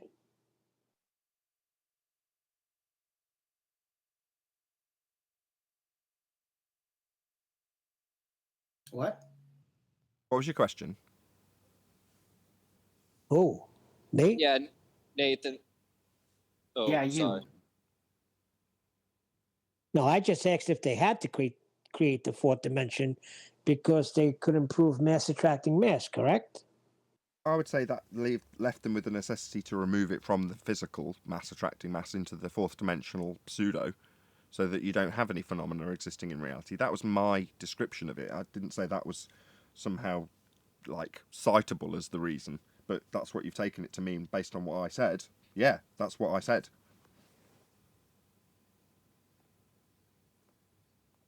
Neil, Einstein gave them a cause, and after that, they could go off and find effects. You're supposed to see the effect and then prove a cause. But the opposite way with Einstein. Einstein gave them a cause. The uneven distribution of mass curves bend space and time, which causes the effect of gravity. So show us the effect of gravity. And they go around coming up with all different things. Do you understand what I mean? As opposed to gravity used to be a force, which is not a cause. It became, Einstein gave them a cause, and then they went off looking for the effect. Yeah, I understand what you're saying, but they had to come up with that to keep this nonsense going. Hey, Brian, I got a question for you if you don't mind. Oh, they don't report about that, so we don't know. We can only speculate, Neil. Yeah, no worries. Go ahead. The concept that you were talking about where they take those angular measurements and then put it in orthographic view, that's the same process that they're using in the Blackpool photo, right? Or the Blackpool Tower photo or whatever. Correct. Well, yeah, it is. They're not taking. It is what they're doing there is they even conspiracy cats even conceded that they have to use a flat Earth to do that. But what they're doing there is more than that. What they're doing there is avoiding an effect, a visual effect known as photographic, or also known as visual occultation, where an object that's in your foreground that's higher than you, but is smaller than an object that's bigger than it in the background, blocks out more of that object than for you than it would seem to do as per its size. That's it. That's another cock up when they're doing the calculations, isn't it? Can I add just something to that? I want to say no, it's not what they do. When they take things like the Blackpool Swan and pictures like that, if you think back to that time, what was QE's biggest critique of it? Where are they getting the angle from? They're not using a sextant, and measuring the width of the sun or taking an angle from the eye. They're taking a photograph and then calculating the relative angle from the photograph based on pixels. Yes, pixels. Right, and I brought that up with Rufif when he was explaining it to me, and he seemed to say that didn't really matter, right? His contention was that. Oh yeah, that doesn't matter, right? He took the pixels. Yeah, he took the pixels from the Blackpool Tower and then just put them on over to that mountain and used that calculation. What's going on, Rico? And said, it's all relevant. And didn't bother. He said the distance didn't matter either, or something like that. It's just but he's not taking any angle. Hold on a second, Brian. He says the distance doesn't matter because in his orthographic mathematics, it's a 10-foot wall at any distance. So if you're standing next to the wall, it's 10 feet. If it's a mile away, it's 10 feet. If it's 1,000,000 miles away, it's 10 feet. In other words, when he says the distance doesn't matter either, no, because they've removed perspective. So what? Distance doesn't matter in reality? Yeah, shit shrinks, Ruhif. Doesn't matter. Nathan, oh yeah, that's why you don't come here, Rufy.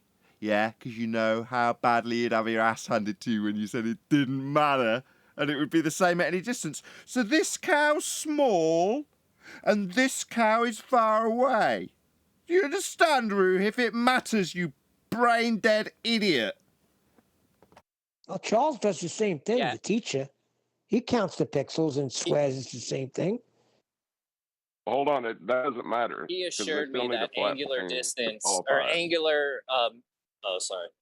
He assured me that angular measurement, just real quick, is accounting for perspective, which I didn't really comprehend. Sorry, it was an angular measurement that he did. Sorry, he bait and switched you by claiming an angular measurement was taken when he counted pixels.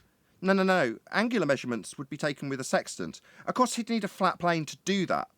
But he's claiming that he's taken an angular measurement when he counts pixels. Oh dear, Rufy, no wonder you don't come here. All right, you tried that with this guy who's now asking us how you'd have had your ass handed to you in a heartbeat. Yeah, you would, wouldn't you, Rufy? Hope you do well with John. Can I ask the question? I still need a little help, Nathan. Hang on 1 second. But I appreciate all the help. Hold on, Brian. This guy's asking for help. Just listen to what he's got to ask. I'm trying to give it to him. He hasn't asked. See that picture? See that photograph of Blackpool, the Blackpool and Swan photograph? Well, is the pixels at the tower, are they the same? Is that the same pixelation within that photograph as what's at the mountain?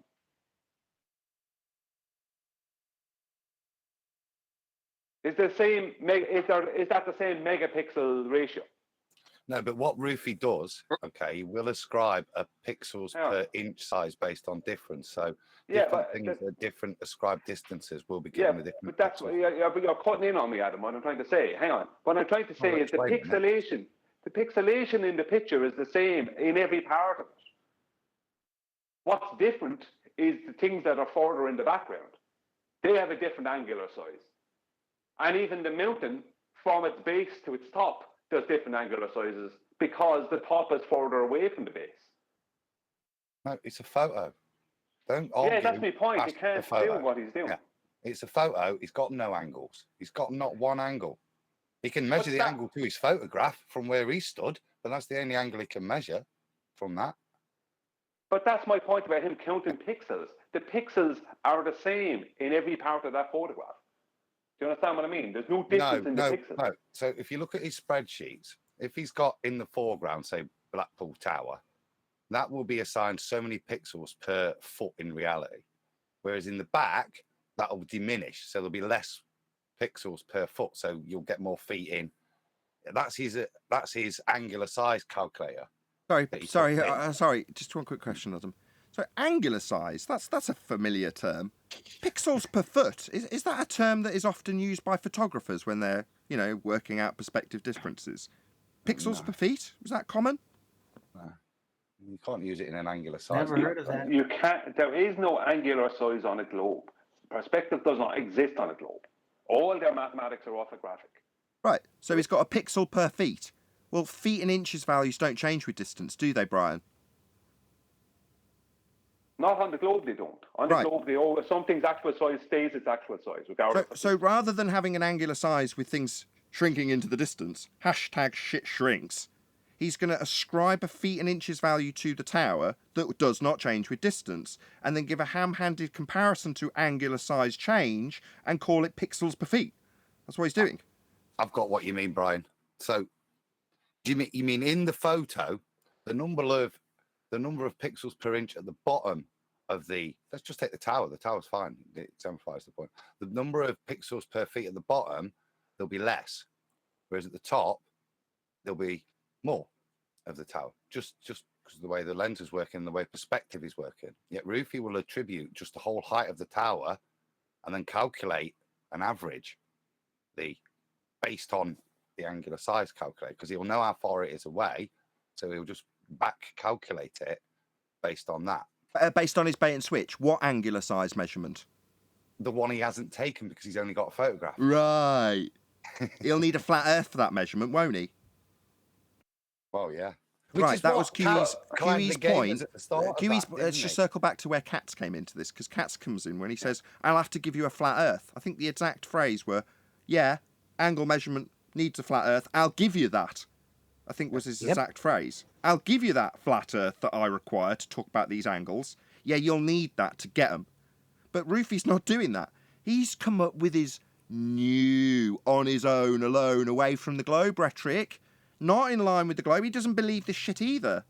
Because if he did, he'd just accept that there isn't any perspective on a globe. Now, he says the feet distance doesn't matter, but why is he accounting for it when he does his per pixel value? When there's a very easy way of doing these things, it's called angular size. Just as Brian points out, doesn't exist on a globe. You can't have it. That's why it's always a feet value that he's got when he's counting his pixels that don't match. Because the pixels are the same size at the bottom of the tower as they are at the top. Well, in reality, that means they've got a different ascribable value if you actually took angular size into account, which is what Brian's point was originally. Yeah, I mean, the actual, although it's kind of so simplistic, I think people didn't catch on to it. The real reason behind what we see in that photograph is a visual effect called visual occultation. That is why we see the effect we see. We can see that effect anywhere. We can create that effect anywhere. You could create that effect there where the photographer was standing with a drone. And by bringing the drone straight up in the air and straight back down, it will show you the exact effect that's happening.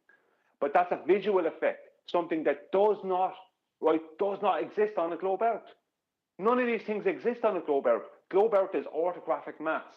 And the proof of that comes back to Polaris and where the radius came from.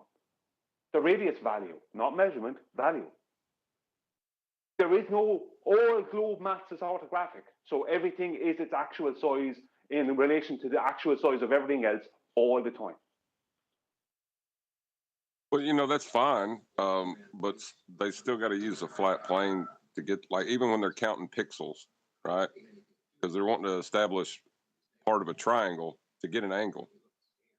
So they're counting the pixels so you get the opposite leg of a triangle. You still need that baseline. Yeah, Even still got to be assert that flat. nonsense. That's right. Even when they're claiming that they're counting pixels per feet is an angular account, you'll still need a straight baseline for that flat line that is an angle. So John's right. It doesn't matter if they count pixels and compare it so that you don't notice. Well, he says that's an account for the angular size differential, or angular size. Feet per pixel? Right. That's 2 straight lines then. Flat Earth proven. Well done. Welcome to Flat Earth, Rufy.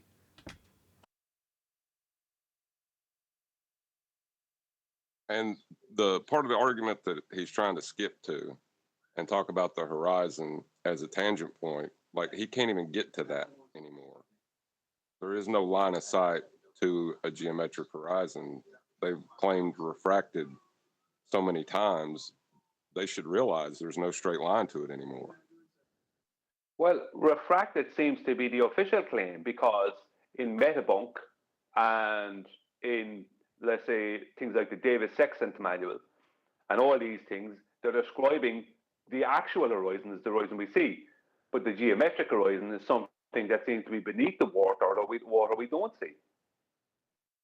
It's always been a situation where they were claiming we couldn't see the geometric horizon, but they just didn't tell us that. Brian, this is the one where they fudged it, innit? Where, remember, they cut the edge of the picture off so that they could claim they had a geometric horizon that matched up with the optics and their R value, but they cut the side off where you could see the rest of the thing. It wasn't a horizon, you could see the rest of the shoreline, going straight to shore. It's how naughty they are, isn't it? That's right, Adam. Yeah, that's right, they did. But, see, it's naughty though, because Nathan alluded to at the beginning, we think, oh, cats, what's up with cats? You know what I mean? I'll let you have it. But this is the whole point, and you can see why. They know. This is why you're going to batter them. They know deep down they need a flat plane to get the angle. They've admitted it. But from the Blackpool Swan. It's a cutting off at the knees. We don't have to go to pixels again, do we? Because all angles. Well, the minute they mention angle, angular size, anything like that, they're relinquishing their globe. Now, most of them don't understand this, but they actually are. So when Ruhif talks about angular sizes, it means it's not a globe. It can't be, because angular sizes are perspective frontal measurements. You can't measure an angular size orthographically in reality. You can put it onto a piece of paper, but you can't measure it orthographically in reality. In reality, all angular size measurements and the angular position of something, whatever claim you want to make, they're all apparent. They're not the actual size or actual position. So when I see a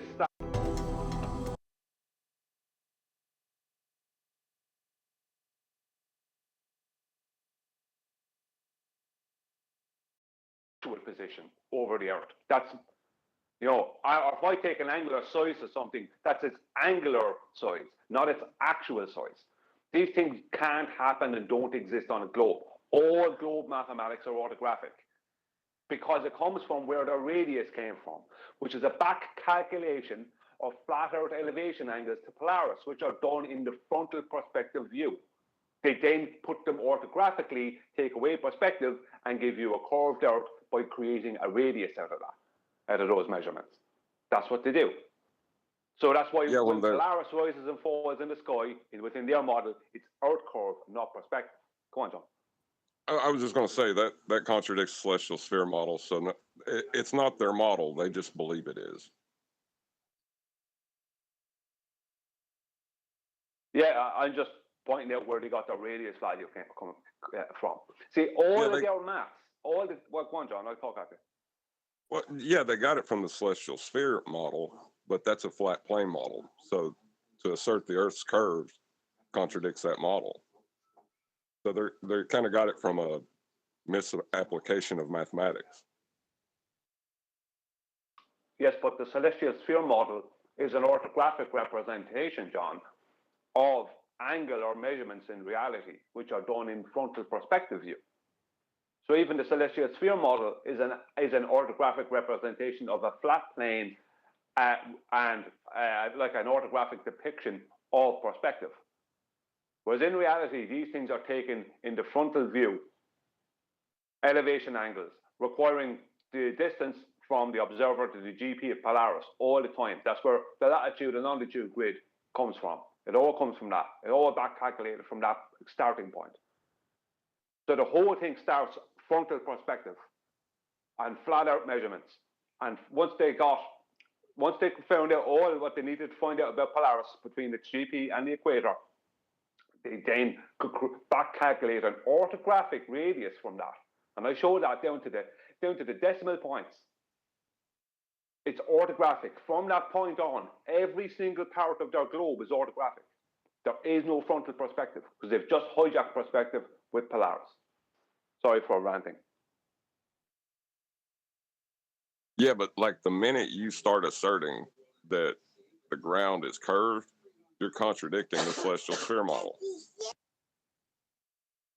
Yes, you are, because the celestial sphere model is an orthographic depiction of flat Earth elevation angles to celestial bodies.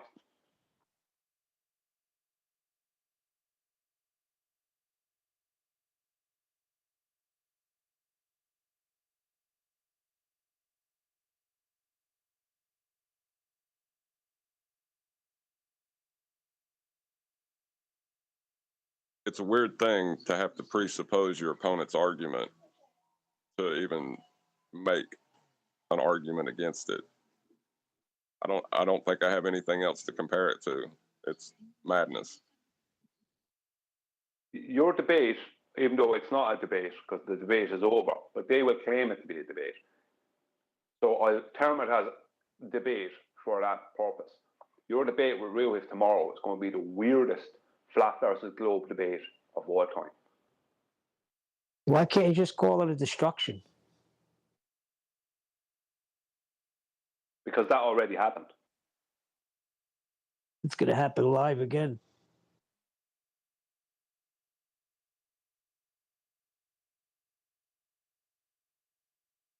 Yeah, if somebody walked up to you and said words don't exist, right?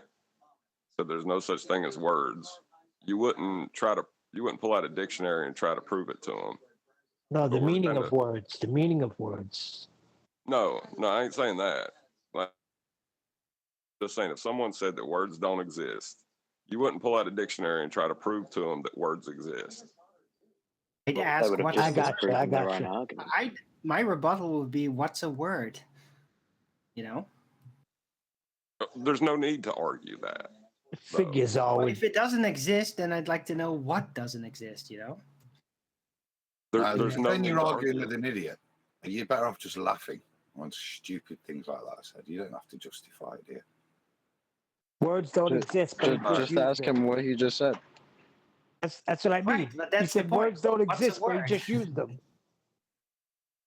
The definitions of words are the definition of words are meaningless. That was Ruiz' exact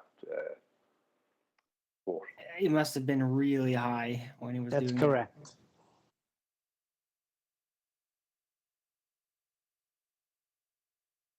He was just trapped. Yeah, but even if you're trapped, why would you do that? It's probably the ultimate because flipping over the table. No, probably because they were getting pounded with definitions. Chocolate, what happened that day when he said that? Because I always hear you reference that, but what was the context? Right. Well, refractive curvature. Oh, I don't know. I just heard the quote. I didn't hear the conversation that the quote came up in. But I didn't need to. We all know what the hell that's about. They have to redefine their words to argue anything.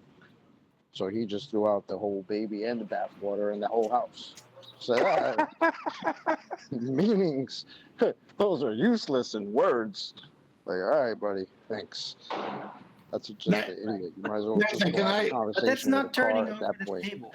That's not turning over the table, though. That's literally shooting your own foot off.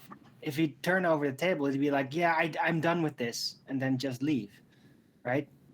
But no, he made it worse. Why would you do that? Why would you, as a rebuttal, shoot your own foot off? It's just really stupid. Nathan, can I refer you to the War Room? I got 3 slides there, like to show. Yeah, sure. Just give me a second to get it on. My prediction for the start of the debate tomorrow night is going to be this. When John goes there, they're going to publicly state that John is a great guy for turning up to have the debate, and that he's not a coward like Nathan and Brian and all, and Adam and all them over at the Flat Earth debates. And he's a good guy, and they're all bad guys. And that's the direction they're going to take it. The first thing they're going to do is going to try and separate John from us. That's the first thing they're going to do. Because we're not there doing the debate, John is. So that's the first thing they're going to commend John on his bravery. I'm going to use that then as a way of attacking Nathan first and foremost, and then anyone else on the panel they can. That's what they're going to do. That's what they always do. You know, you're really brave for coming over. You're not like those other cowards and bastards over there. That's what they're going to do. And John is going to agree with them then. Everyone wants to get in on it now. Hey, Nathan, we're getting large blocks in Discord, large blocks we're not hearing. It's cutting out. Really? Yes. Okay, I don't know why. I'll have a look at some of the settings. Have they tried logging in again, right? Could just be Discord. Well, it's only happened to Brian, so up to this point. Then it's probably him. Discord always trying to take his Lucky Charms. Okay, I'll have a look at it. I'll have a look. It's all sounding pretty good to me so far. What's going on with 10th Man? Yeah, I agree. I'm waiting. War room, 3 slides. Yeah, I've got them up. I've had them up for a while. I've just taken them off because I was going to go to sort okay. out a different issue, but there we go. All right, so if you see this cover of this book, Publication, Celestial Navigation, A Practical Guide to Knowing Where You Are by David Bierson. It's on order. You'll get here. Next slide. Shows the dip tables of your height of eye above sea surface. Before delving further, remember the mathematical conceit here is that we are actually at the center of the earth and observing the center of the sun. Given the fact that we are on the surface, next slide, of the earth, we have to mathematically manipulate the numbers to make it appear as if we were in the center. We must do the following to reduce it accurately. We need to know our height of eye above the horizon. If there's an index error in the tool itself, the month we take our sight, the whether we are observing an upper lower limb edge of the sun.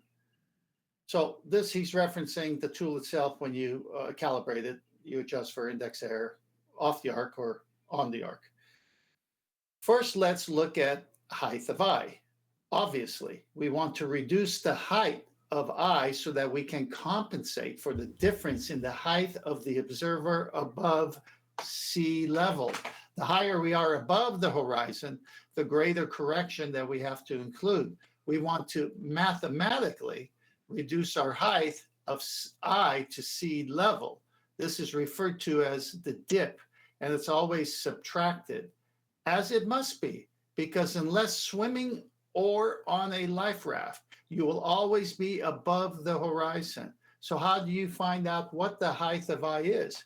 Usually on the sailboat, calculate the dip correction of 9 or 10 feet.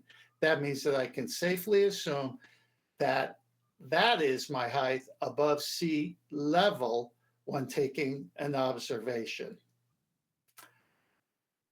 Woo. Thank you, Ted. Thank you.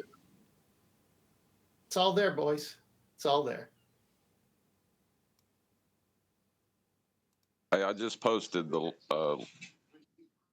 McToon link of madness for what they think is a debate and what they think I'm going to be doing. I don't know. It's ridiculous. But it's in Master B, if anybody wants to look at it. As that improved, I think Discord have added this thing called echo cancellation, and because it's the line going to you guys to hear is just the mix of everything, and if it's adding echo cancellation to my desk, that's going to cause all sorts of issues. I've turned it off now. Am I any worse? Because I've now got manual gain control, so if you can't hear me, I need to turn me up so you can hear me clearer. Adam, can you just say something? Because you're typically one of the quieter ones, if you're there. Yeah, yeah. Can It's you hear really me? bad. Hello? We're not loud enough. The audio has actually gotten really bad for Discord and Oh, really? feedback. Feedback? Did you say feedback? Yeah, you seem a lot quieter now. Well, I've now just turned us up because to turn that off, it gives me manual control of the gain. So I've now got to set it. So if I'm too quiet, you need to say, and I'll turn it up a bit more. Or just don't tell me anything. Don't give me any feedback whatsoever.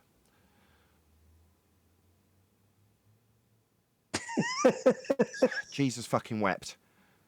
You've said you can't hear us clearly, so I'm turning us up. I just need to know, am I any clearer now? 0. Discord, wake up. Maybe they're not hearing it. Maybe he can't hear you right now. Yeah, that's what I'm saying. Maybe they can't hear it. Well, if no one in Discord's speaking, it's probably a clue that they're. Let me go over to Discord and I'll talk to y'all over there.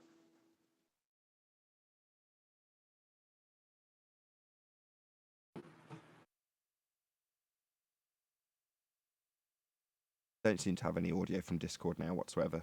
That or nobody's talking in there. I'm not flashing in there. What's going on? Discord seems to have gone wrong. Oh, now 10th man left. I just went to check. Can't hear a thing in your... you're not even lighting up, Nathan. Yeah, I can see that I'm not lighting up in there now. Let's just try and leave and go back in one more time. Discord can be a real pain in the ass. Yeah, it's weird how it can go wrong mid-show as well. Like, it was working functionally perfectly, then next thing you know, no. John, what do you know? This Discord causing Here in Discord. Discord. What do you know? Sounds good That's to what me. I was wondering. Hey, we can hear them now. Hold on a second. Can they hear me? Slide on Western Front. Hold on, am I flashing? Where am I? Seems like the. Can you guys? Main No, they show's can't gone hear off. me. Okay, just they'll have to talk amongst themselves. You guys in the panel, I'll separate your audio for now till I figure out the problem. You guys are on your own in G+ to keep the conversation going, as I've selected you as preferable while I figure this out. Okay, great. So, Chocolate, I'd like to find that so I could hear that whole conversation where Rufy said the meaning of words is meaningless, or whatever he said. He said the definition of words. Definition. Right. Man, I would like to find that. They were Hey, probably Nathan? hammering him. Nathan, your Discord connection has messed up, I believe. Yeah, he's going over to fix it. We're on our own here. Because I'm thinking that he was getting destroyed by definition. I don't know where that took place. I'm getting feedback. I don't know where that took place or who it was with. I just heard the clip, the audio of it. I don't know where. I don't have the pedigree information from it. I think QE probably knows. I'm thinking he was probably getting destroyed with definition after definition that he just shot himself in the foot, like Alwood said. John, it's refractor curvature there. John, I'm looking at this link you put in for this debate, and that little photograph there that McToon has up. He Put it on gives two screen, ones.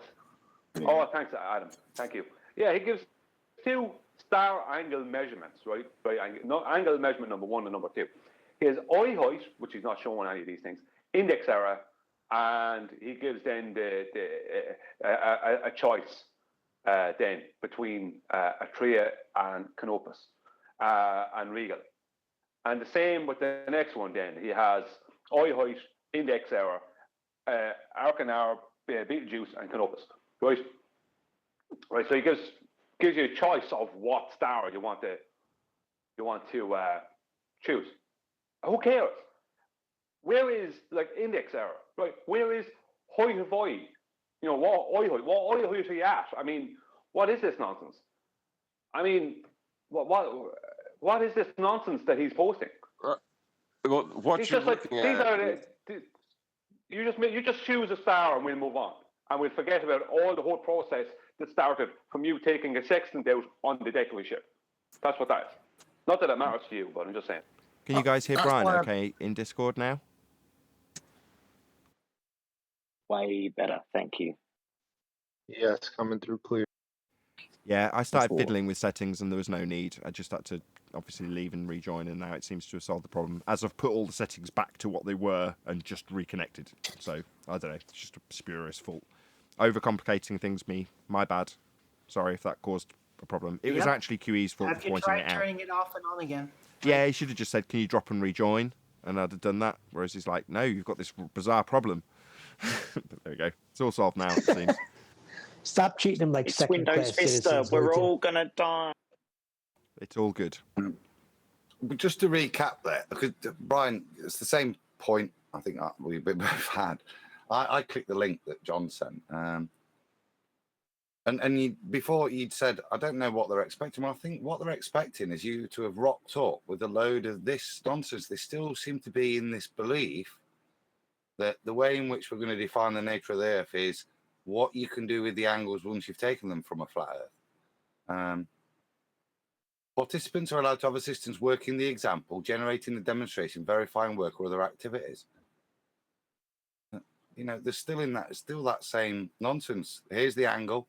Let's move past that. I think that's what they're expecting you to bring to the table, mate. Some calculations. They're Right. Well, that's the point. Well, see, that's the thing, though, because even after you get past the angle, you have the celestial sphere model that you're going to have to apply that angle and to do all these calculations. And that's where I want to take a dump on their parade.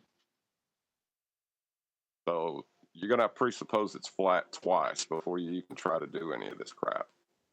You know, who cares if you did it? Good for you. I clap. Good job. You proved a flat Earth twice. And then now you're going to talk about how it's a globe. They still need something to talk about. That's all it is. They just have to somehow elongate their side, their argument, right? Because it's done. It's already a wrap. Right? It's there's nothing else. If you literally your globe came from elevations taken off flat Earth, then what are you even talking about? Right? So they have to make it seem like, oh, they still got a leg in the race, or horse in the race. Well, they ain't got nothing. So it's done. Yeah, they're trying to walk straight past our argument. Our argument Listen, is, I'm telling you that McToon short, if you got that, you can play that out loud. That would be great, because that should have me on the floor. Well, how do you get a leg in the race? Do you like chop one off and throw it on a racetrack? He's like the Black Knight. How is he gonna have a leg in a race without any legs? He wrecked the Races body. are divided into legs. our argument within celestial navigation is the use of the elevation angle and co-altitude zenith distance. That's our argument. We don't argue past that point, really. We can, but we don't. Well, we can argue, because I know what they're going to try and bring up, and I can argue against it. But it's pointless. Our argument involves the massive areas of flat land and sea that you, well, as in a horizontal baseline, that you're going to need to do this. You can't, Oh dear. any ideas or any begging question or any beliefs that come into it after that mathematically, what do they matter? The point is that you have to do these things first before you can go any further. And that's our argument. Anything, Our argument anything after the elevation angle is mute. Yep. Exactly.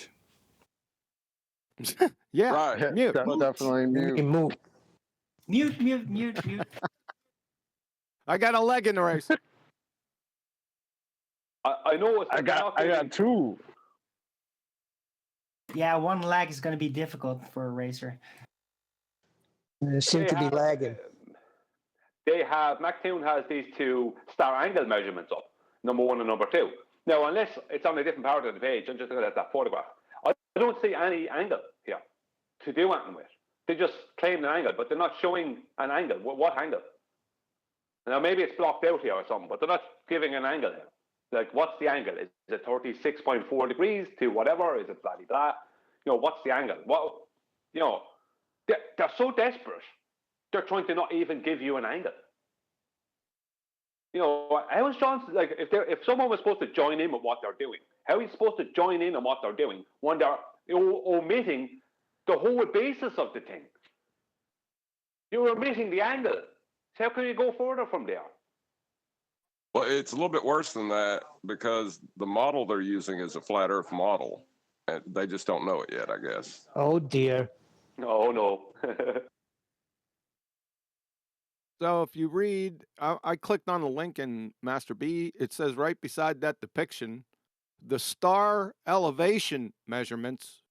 Why not just say elevation angles? The star elevation measurements were presented to both participants on 7/13/22 before 10 p.m. U.S. Eastern Time. Great. What was your favorite color then? Because all this has about as much to do as what you just said. How did you get the elevation angle on a curved baseline? You crayon munching moron. This argument's over. They're It's got dead. them dead to rights as soon as you say angle. That's it. That's it. It's over. Roofy, you are one crayon munching retard, son. You ain't getting this. You can't get an elevation angle from a curved adjacent. I'd be shocked if you knew what an adjacent was. That's it. Well, they can't have angles to anything on a globe. That does not part of globe maths anyway. Can't have angles. Elevation angles, angular size measurements, all these things are not possible on an heliocentric model. Yeah, that's true, but we're talking about elevation angles specifically. But I agree with you. It's a really good insight. You should keep saying that because I don't think a lot of flat earthers are getting that argument. I think you should present on that every day. It's a very good point. Agreed. And every piece of maths that they use to try and sorry, I was just going to say, and every piece of maths that they use to try and generate that angle from the flat plane is still already assuming things like terrestrial refraction, which requires Earth radius, which is affirming the consequent anyway, like no matter how they try to get around it. This doesn't have anything to do with maths. It has to do with you measure an elevation angle. No maths. When you pull that sextant out, you make your corrections that you need, the index correction and the few other corrections that you have, and then you put that monkey up to your eye, and where do you look? And then you adjust that index arm, and you get an elevation angle. That's impossible on a globetard. End of argument. They're dead. I think what you were meaning is based off what I was saying to you earlier. I could be wrong. I didn't hear every part of it, but their maths are only maths. They have no measurements. And the reason they don't have measurements is because all their maths are in orthographic view. We can't measure things orthographically because we can't see orthographically. We only have frontal perspective view. And we have perspective on all the effects of perspective and all the visual effects. That's what we have. Their maths are an orthographic hijacking of those things. They don't have frontal perspective maths. We have frontal perspective measurements that we can then use. They have orthographic view maths. They have maths, we have measurement. That's the difference between us and them. No, they don't have the maths either because their model is actually a flat Earth model. They've just been ignoring that. Well, yeah, but they back calculated a radius from the flat Earth elevation angles to Polaris. They back calculated their radius from that, specifically from that. But well, yeah, that's so. Yeah. I'm just saying that's not math though, because that's a misapplication of math. You know, that's not correct. So it can't be. The math for it is wrong. Well, it's a back. Well, but maths can. I can take 5 apples off of you that you don't have, and you'll have -5 apples. So under those circumstances, they can do it. If you understand what I mean, as Anthony would say.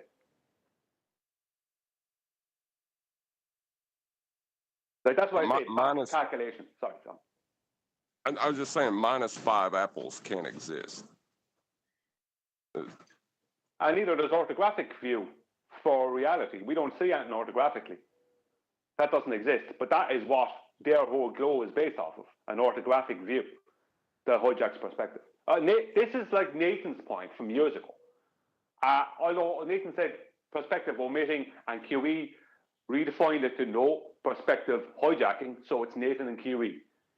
Now, I'm not saying I'm not trying to say that no one else out there ever talked about perspective. We all talked about perspective since the beginning of this wave of flat Earth back in 2014, 15 onwards.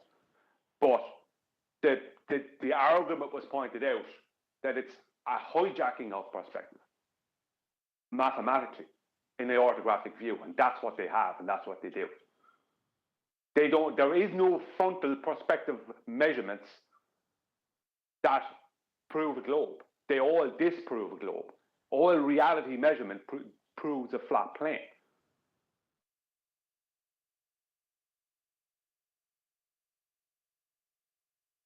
Question. Are you supposed to use perspective when you see a boat going over the curvature? Well, that's the thing. We were told that the horizon was a geometric location, but they've known all along that it wasn't. So boats could never go over an optical illusion. The boats sail over optical illusions. We've been duped. And the likes of Mick West knew it. As soon as the Black Swan came out, where was Mick West? He's gone. Because he's smarter than the rest of them. He's way smarter than Ruhin. Ruhin's nice segue. So earlier we talked about Katz, right? Well, Katz has given up his 2 Flat Earth related channels that he covered Flat Earth on, Baldy Cats and Conspiracy Cats, to MC Toon and who's the other guy? I don't know, but I can't remember. It's not important. Either way, he's given up those. And earlier we were saying, oh, well, these people know it. Now, when we're pointing out that you've got to use a flat Earth angle to do this, and he's disclaiming it in his own video, that is the point that you go, yeah, these people, specifically in this case, Katz, does absolutely know where the argument fails. Now, he's trying to distance himself from that, like he's going to run away from his own cognition in terms of how the Earth isn't actually what he believes it to be and has taught lots of kids it is. Well, he's never going to get away from that, but he's trying. You know, he's giving charity to the other people who can't build their own popularity in the process, namely MC Toon in this instance. But they do know it. Katz is a good example. That's why I used to labour on about the fact that he talked to Haunted House about how he would, in the third person, have to contemplate the bigger, wider-reaching implications of this lie, which means he has contemplated it. I just wanted to drop that in. Absolutely, because it wasn't Katz. I hope the Globers threw him a nice retirement party. Sorry, Brian. Well, I know, I was just saying, Chocolate, that wasn't Katz the person that said in the Blackpool Swan Times a year ago or more that we'll give you a flat Earth for the angle measurements.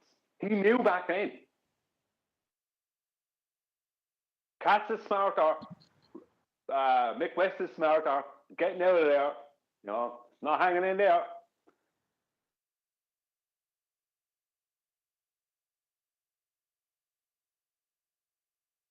Those flat earthers, they've got a thermoplasma ray gun and it'll melt you. Get out. That's what's going on.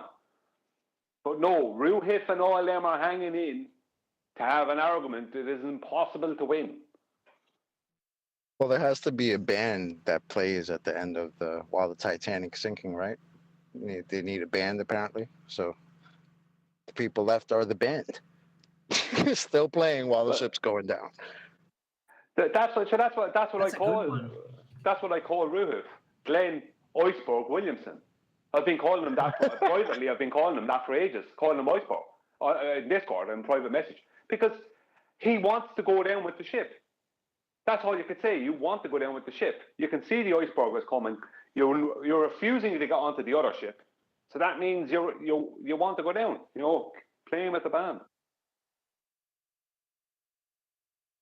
Kind of beautiful. I just gotta say that's a beautiful sentiment like that, Brian. Yeah, that's all you could see it as, someone who wants to go down with the ship, isn't it, John? But they just don't think it's going down. Like, just because it's toppling and there's water coming in, and doesn't mean it's going down. The ship's broken in half. The other half's already under the water, but they're still playing the beautiful music. Right, because it's going to come back to normal, right? No, the iceberg hasn't even hit it yet, but it's inevitable that it's going to. So what they do is stand on the ship and make a point of not looking in the direction of the iceberg and pretend it's not there. Whereas Katz and Mick West and the rest of them, they've jumped ship. I can smell ice.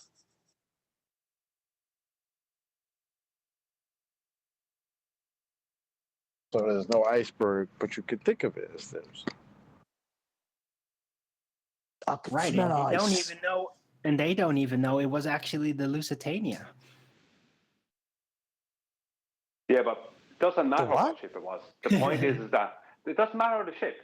The point is that they're on a ship. It doesn't. We're not talking about specifically the Titanic, because there wasn't a ship there for the people of the Titanic to get off onto. But this is the thing: if in the Titanic, if there was a ship next to the Titanic for all those passengers to get onto to escape from the Titanic hitting the iceberg, they would have done it. We are showing them the iceberg. It's inevitable for their ship. We have a ship next to them, and they refuse to get onto it. Indeed. That's worse. That's worse. They refuse to get on. They refuse to accept the iceberg is there. It's inevitable. Right. They Hey, think John, it can't did you sink, read as I this? said. Hey, John, did you read this Celestial Navigation head-to-head challenge? No, I'm not going to bother with that. I'm kind of there for one purpose, and they can think it's about whatever they want to think it's about.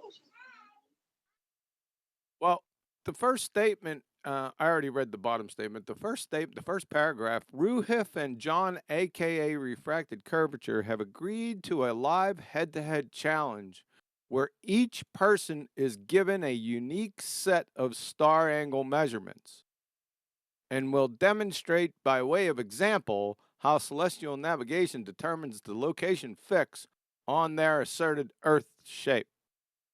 So they're already whistling past the graveyard of the whole damn point. So what they're going to do, the only thing he can do is red herring fallacy away and stick to he's already given you the measurements.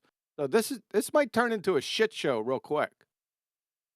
Well, the model that he's going to apply it on, though, John, will be a flat Earth model as well. So even after they whistle past how they got the measurements, the model they're going to use is still going to be a flat Earth model. So you're going to allow them to whistle past that? Oh, God, no. No, but I'm going to let them go first. All right.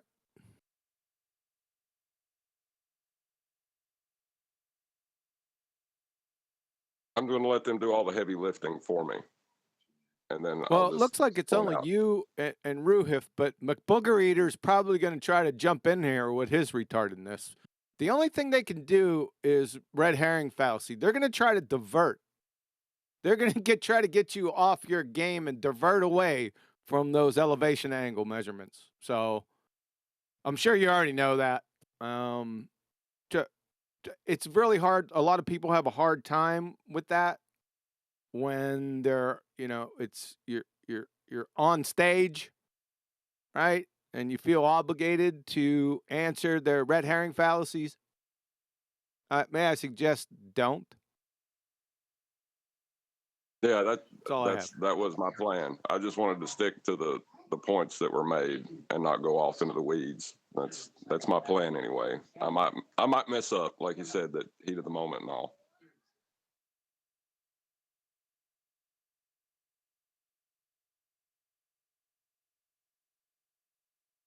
Well, they have to prove that what they're using is not the celestial sphere model. It's that simple, isn't it?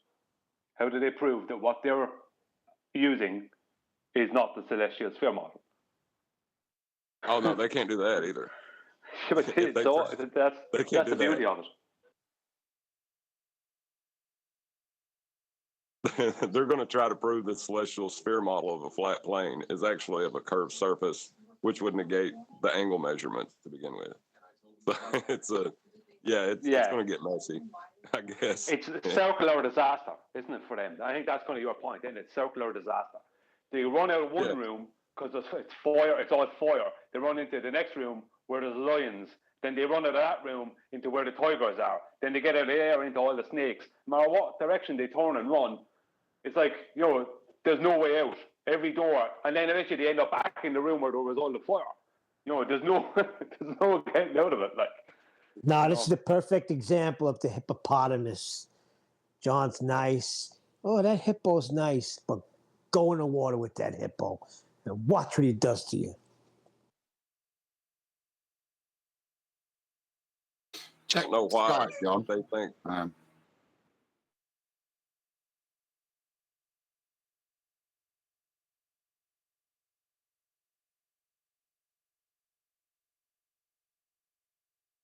I didn't hear you, Adam. You said something, but John didn't hear it. I was just saying, just check your Skype for me, John, would you?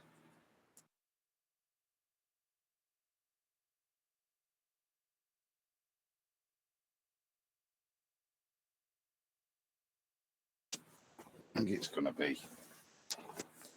I think John QE's advice is just they're going to just be throwing so much bait overboard, aren't they? Desperate, but I think as long as you stay on track, they've got nothing, have they? Because they need the angle first.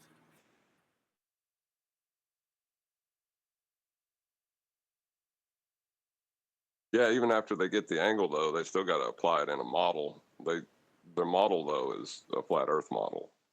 So they're going to have to go get their own model. You should do a mock one right now.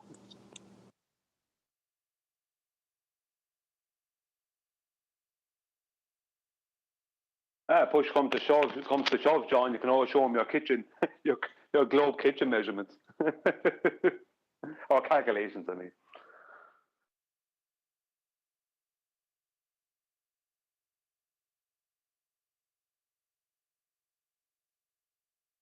but remember, they're going to start this out by trying to get you on their side. They're going to tell you you're really great and really brave. You're such a good guy, not like those other cowards and bastards over on Flat Earth Debate, like that Nathan. They won't mention QE because QE is constantly on Discord and they constantly don't go near him. But they will mention Nathan and maybe other panel members as being a load of cowards and bastards. But they're going to congratulate you. Yeah, no, Brian, they're going to congratulate him for coming out of the echo chamber. That's what they're going to say. Yeah, it's going to be backhanded shit sandwiches. There's a compliment while we also stick a knife in your stomach. Do you know what I mean? We're insulting you while we're complimenting you. And we're insulting your friends and your panel members and everything you do. Well, and what does that say about... Go on. What does that say about them if they never come on to Nathan's show? That Nathan doesn't do the same with them? I don't know. I wouldn't say that. Yeah, but they're not going to address the fact that they don't come on to Nathan's show. They're not even going to want to talk about that. Oh, he's rude or he shouts or some nonsense. They won't even ever address that. All they'll want to address is the fact that bloody Nathan is only a coward over on his show and whoever else. That's all they're going to want to address. And you're a really great and brave guy. You're not like, you're out of that echo chamber. It's all insults towards us. And it's a pat on your back while they're sticking a knife in your stomach. They're absolute lowlifes. Well, that's what they said even in chat. Roofy came on to Nathan's show back in the day, and each time he got his ass handed to him. So after a while, he kind of wisened up and then didn't come back. Took a while. Yeah.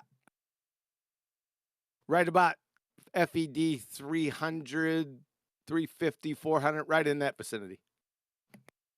Yeah, no, he did. I remember him being on the show way back pre or around when the Oil of Man days and pre that a little bit. I remember him coming on and being on there, but then he suddenly went away.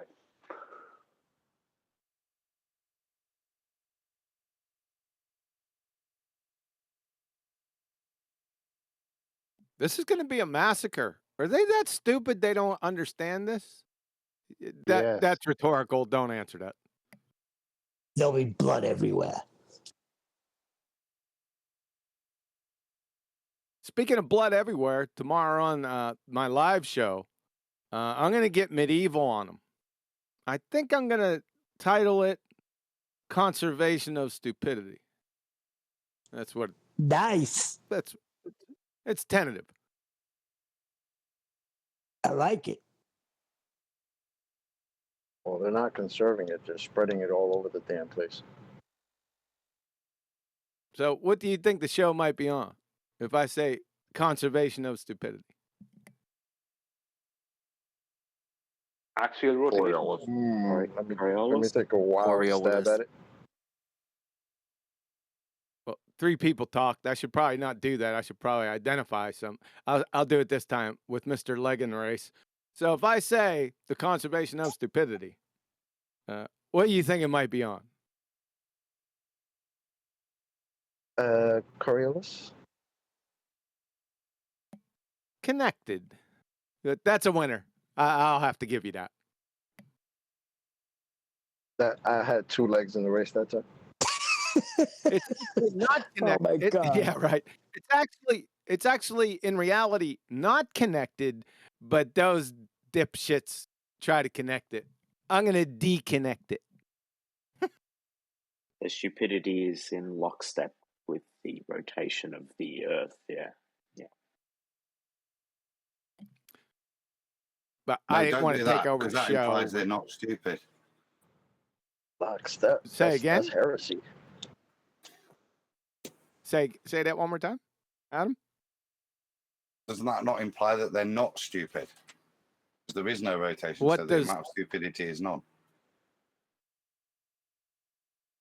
I didn't hear you. I was talking while you were. Go ahead again. I was saying, doesn't that imply that they're not stupid? Because if their amount of stupidity is in lockstepness with the rotation, there is no rotation, so they wouldn't have stupidity. So it's actually a compliment. Oh, I see where you went with that. Okay. Touche.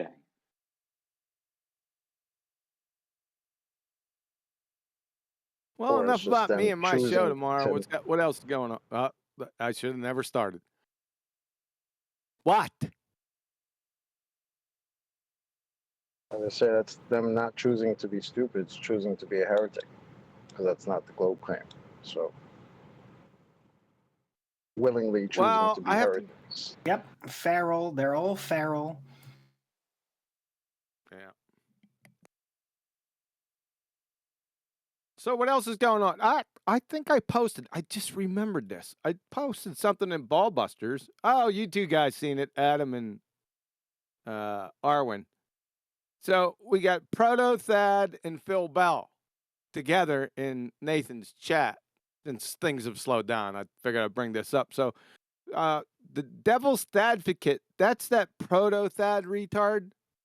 So he says, why are you presupposing a container when you can't even find the container for the air you are breathing? Where'd this guy come?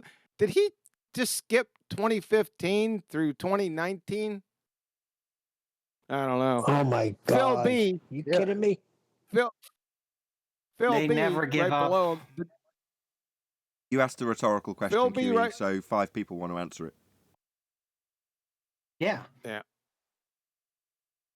So you want me to go to Phil B or you want to? We already know all the answers. That's belly laugher. You want me to go to Phil B? It's short. Sure. Yeah. Go for it. Phil B. The distance to both the sun and the moon is confirmed with radar.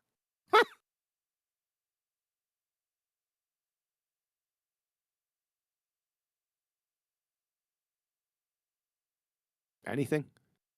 Yeah, he never gives up. Is it though? Like Phil B is like the ultimate boomer. So he will just forget about it all and just go right back from the beginning. You're going to need That's right. the right They have. measurement. What do they call that? Is it Glober amnesia? I thought somebody put a term on that before. Rinse and recall. repeat. Yeah, it's a rinse and repeat, but there was another more poignant phrase dealt with them. Yeah, glotard amnesia sounds pretty close. Globnesia. Respawn.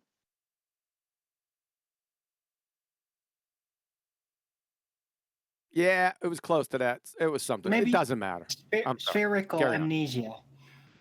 Right? Didn't I do a couple numpty clips smashing that? Do another one now. Using Smash radar. it live. Oh my God. What is it? Do you stay quiet until I start talking? Is that what it is? Do you do it purposely? No, you got a delay, so every time we talk, you talk. But I'll shut up. I was just saying, smash it now. How is there a delay? There is no delay. Yes, there is. Bring People are talking, and then you hear QE. I'm telling you. Yeah, you. I'm Are you sorry. serious? We need some of that moon technology so we can eliminate that delay. Yeah, but listen, QE isn't Dutch, right? So with me, you expect by now that even if I'm silent for like half a second, that you can't immediately jump in because I probably have a lot more to say. But QE is American. So, yeah, if you're half a second, you shut up, then we expect, oh, okay, that's it. Damn Americans. All I'm asking is to smash it now, the radar shit. What's the problem? Half a second. I usually let it go about 10 seconds. I get ready to talk about it. Boom! Right in on it. That's okay. I understand. It's a hot day. We're all a little It's all slow. right. It's that southern drawl. That's what it is. He's not southern. Do I have a southern draw? God, no. You have a bit of a southern demeanor. Let's just say it like that. I'd say it's more Sicilian passion. To be more precise. Talking about John or Neil? You're right. John could John be is not Sicilian. But he is loud, unnecessarily so, so that is typically Sicilian. Correct. I wouldn't say that. Who? John or Neil? I wouldn't say that about Both John of you. or Sicilian.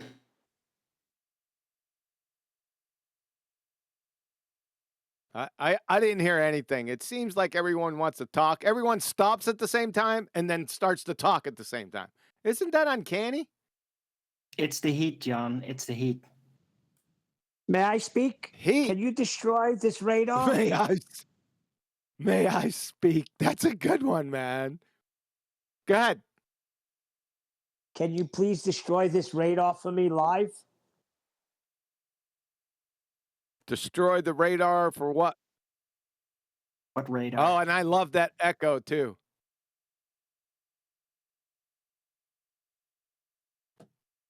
John, Phil B comment. you read Phil B's comment, and you said that you destroyed it in a couple of empty clips. He's asking you to do it again.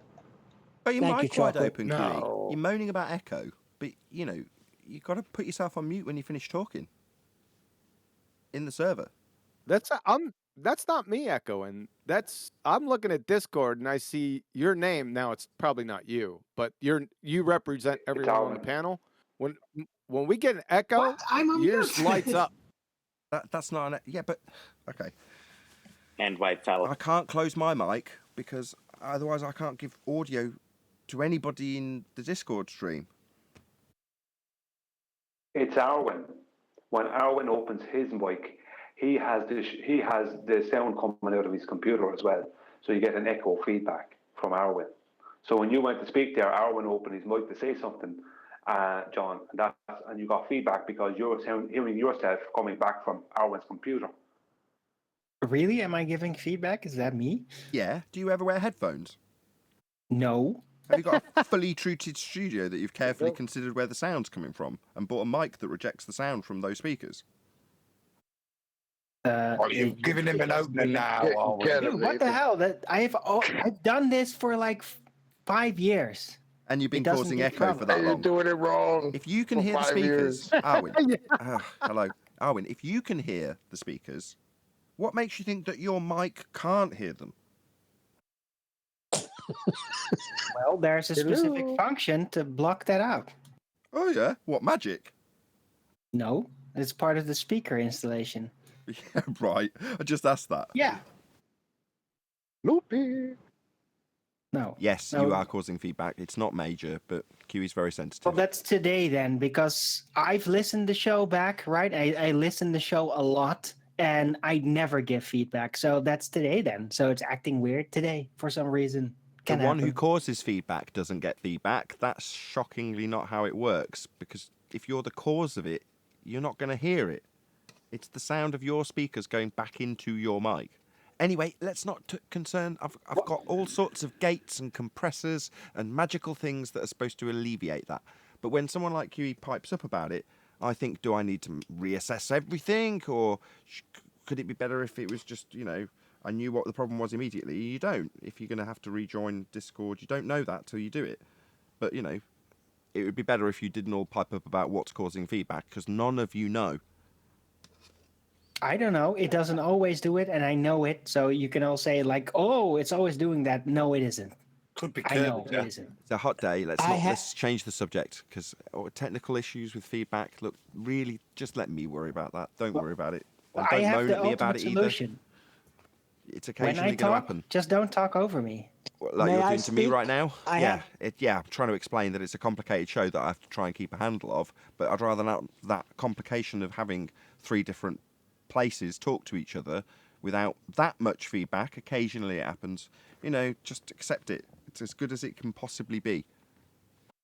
No, I'm sorry. I listened to a show years ago before I was on the panel, and some guy came on and he said, if we all just say over when we're done, it'll work out great. Over. I did that.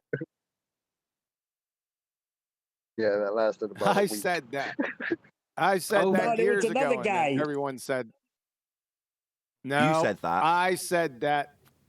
You said that to avoid someone saying I said that 15 times when no one else can get a response and we've heard it. Maybe that's why you said to say over. But you're not over, because you haven't said over. Over. Can we move on? This is All just right. a boring technical conversation about we can. feedback. Yes, we can move on. Thank you. Yeah. So, back to the massacre that is elevation angle measurements from a curved baseline. They're going to whistle past it in the initial, or Ruhif's going to try and whistle past it, and that email that you read out earlier, you've been presented with the angles. Shh, let's not talk about where we got them from. That wasn't in the email. How do you plan on getting it back on track in that regard, John? Well, I'm going to let them go first and let them make the first move, because, like Brian described, they don't really have anywhere to go. I just want to see where they try to climb through the minefield.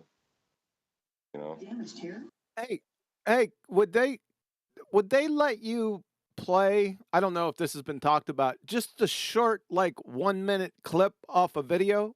Is that possible? I don't know if you want to make John's life hard, but whatever, John. You answer him if you want. Yeah, I don't know if I know how to do that on whatever, on Discord.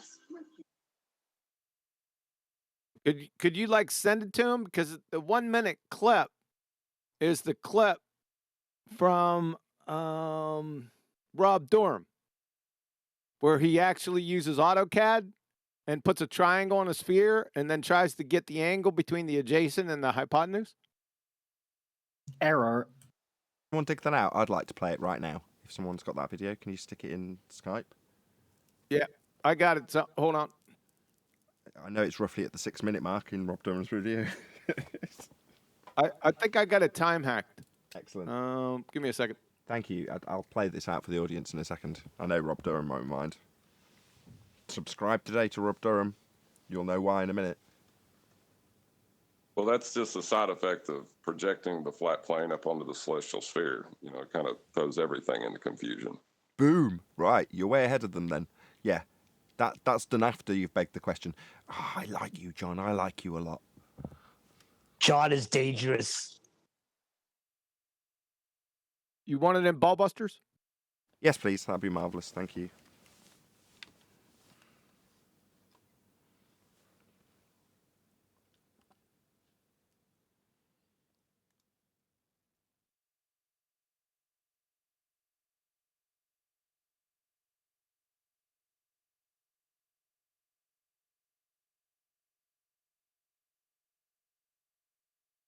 Have the time? Does it say the time? I mean, it might not take me straight to that time.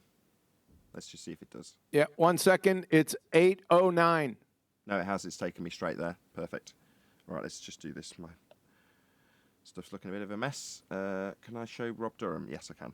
Okay, so this, for the audience's benefit, is Rob Durham's channel. So check it out, Be Here or Be Sphere, for Rob Durham's videos, and you can subscribe by typing in Rob Durham's name and coming to this channel. So there he is. Let's see if I can play this video. Hopefully it'll give me the exact timestamp. Okay, to briefly touch on what the guys over at Flat Earth Debate have been saying, we're going to use the exact same examples of the GP positions here. I'm going to look at it from an orthographic view. Okay, if we're standing here on the Earth, this is the angle to the celestial body. Let's take a line from our position, representing the horizon. The angle formed here is definitely not 90 degrees. And even at the position where it meets the Earth, you can't have a 90-degree angle to a curved surface. And AutoCAD will actually verify this, because if I choose the angular dimension command, and I pick this line and this line, it will give me an angle between them. If I try to pick this line and this arc, it says here, object selected is not a line. So it will just not give me an angle. And why would it? How could it? The angle will be different at every single point on that arc. So the question is, to the people who believe we live on a globe, 1. Where are you getting your 90 degrees? 2. Where are you getting your straight line to form the 90 degrees? And 3. Where are you getting your circle of equal altitude? Because from what I'm seeing, none of them are available to us using a sphere. Thank you to Rob Durham. Subscribe today. Rob Durham That's is the ace. death. That's the death of the ball tart spinning space monkey religion in a minute, under a minute. Might have been longer. Yeah. Or to summarize his 3 questions, how can you get an elevation angle measurement from a curved baseline? Cannot compute. You can't, is the answer.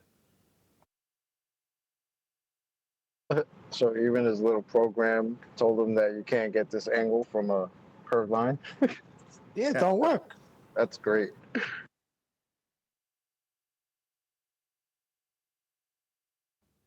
That's it. The functionality of navigation isn't possible on a sphere. You're measuring and navigating and drawing circles on maps that are all flat. And they match up with the ground that you've just taken the angle from. So what's the conclusion? Earth's flat.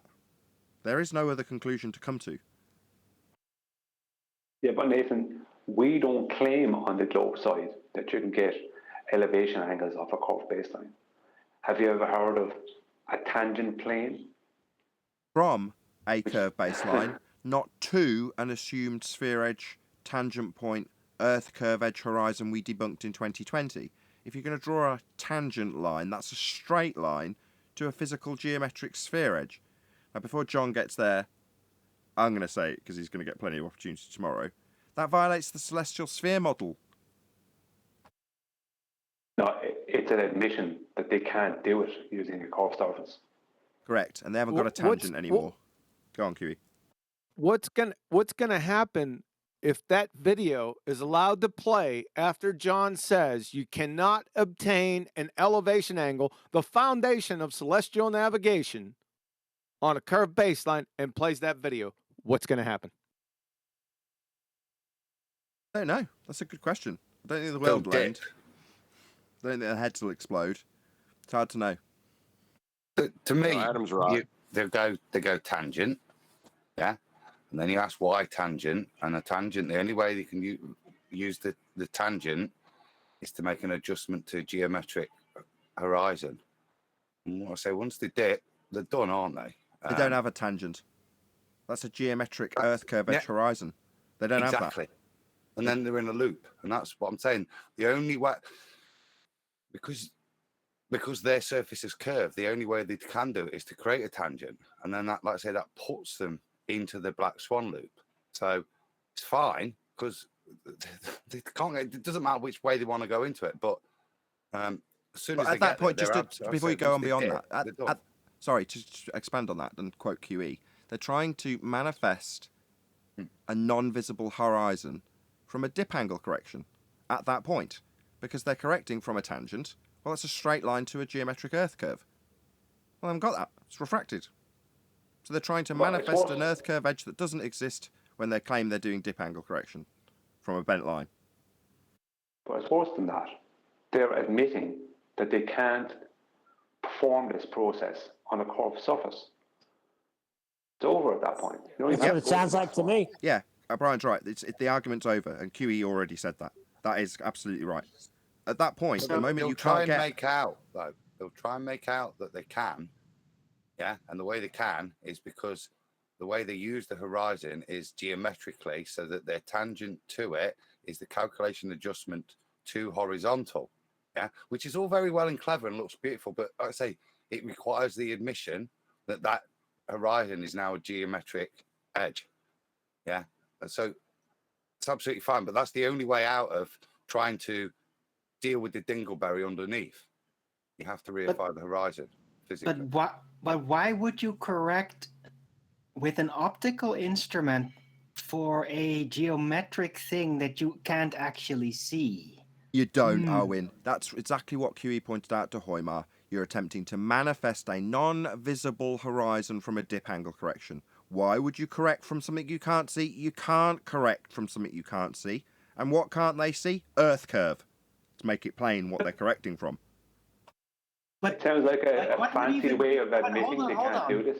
Hold on. What would even be the point for doing that if you can't see it? Why would you engage in an action like that? I'll tell you. Because their claimed dip correction is the dip to the physical geometric leading edge of a sphere, which is arching away from you at 8 inches per mile squared and producing a physical limitation to your view called Earth curve with a tangent point to it in their geometry. That's why they do it. They claim that that dip is the dip to Earth curve edge with a tangent straight line. Even though they've spent 2 years telling us they haven't got that, it's bent. That's why they're doing it. To manifest a non-visible horizon in this instance after the Black Swan argument. I understand that, but in this particular case, it's a bit of a straw man response, because why would you do that with a sextant on a boat? Like, why would you try to correct? See, because the correction is there for your orientation with the star map. Why would you try to correct for something that isn't visible? It makes absolutely no sense within celestial navigation to do that. Because it used to be visible. Because you're trying to somehow, in a fancy way, admit that you can't do this process on a curved surface. That's the point. They're trying to admit. I don't think that's their conscious motivation, though. The admission is there. The admission is there in the fact that they have to have something then. If the surface isn't flat and you can't define where it is, they've got to use the geometry of the surface to get a level. They're still trying to get a level, aren't they? Balancing it on the top of their sphere. They're still trying to get a level. But that in of itself is the admission, because they have to admit they're going to use the geometry, even though they've spent I don't know how many years saying that we can't see the. I mean, look. I'm not going to reiterate Nathan's point, yeah. But that's as soon as. But to get it on a ball, that's the only way you can get it on a ball. To have the horizon has to become relevant geometrically. No, but hold on. I want to like a clean slate here, because the whole point is you're engaging in a celestial navigating instrument Why is this invisible geometric horizon relevant? It isn't at all. It is not relevant in the entire process. So they literally drag it in as a straw man because it has nothing to do with celestial navigation. It's not. So It's not Arwen, invisible. think about it in terms of the argument, though. This whole thing of this geometric horizon not being visible, that's new, right? That's as far as their rhetoric that they spew to us, that's new because of the Black Swan. Exactly. That's when they started saying exactly. that. What Chocolate's trying to say is the Black Swan argument, 1st Jan 2020, was the end of the Earth curve argument. And we pointed that out till we were blue in the face and were just told, no, you're not accounting for refraction. Well, when it comes to a head, when you start to apply the basis of the claim, that's a physical geometric Earth curve edge. Now, if that's been debunked, and you're saying, well, why would they try and apply physical geometry when you can't see it? It's like, well, them not seeing it is what they've told us since the Black Swan. But prior to that, that was the basis of their claim. They'd say, well, the reason we have to do dip corrections because we've got an Earth curve limitation with a geometric tangent point to it. That's what they'd say. They can't say any more since 1st Jan 2020 because we've debunked Earth curve. So they can't justify it now, is Chocolate's point, Arwen, to answer your question. I don't know if that... I get it, but I still don't think that actually answers the question because they're just bringing in like, oh, see, their curvature is relevant somehow. You don't see it, refraction, blah, but you still use it. But in the actual procedure of celestial navigation, I hope 10th Man's going to back me up on this, there is absolutely no need to do that at all because you only deal with the visuals. It's that the dip, which is what's forcing them to reify the horizon, isn't technically, like I say, a part of celestial navigation per se. It's a part of using a lens, an optical lens, to define a level. That's what the correction applies to. It doesn't actually sit, for me, in celestial navigation. If you've got on your rubber ducky life preserver, don't need to adjust for it, yeah, and you carry on. So it's only an adjustment in the apparatus. If you've got a bubble, you don't need it. It's only an adjustment in the apparatus where you recognize the limitation of the device. So it doesn't sit in celestial navigation, and neither does their explanation, yeah, because their explanation, and this is, I'll say it again, they've got to reify the horizon to get their ball in, which is the point where the Black Swan now destroys them. Double ends up now because they're getting a double quandary. It is there, it isn't there. It's something that's invisible that I'm measuring to.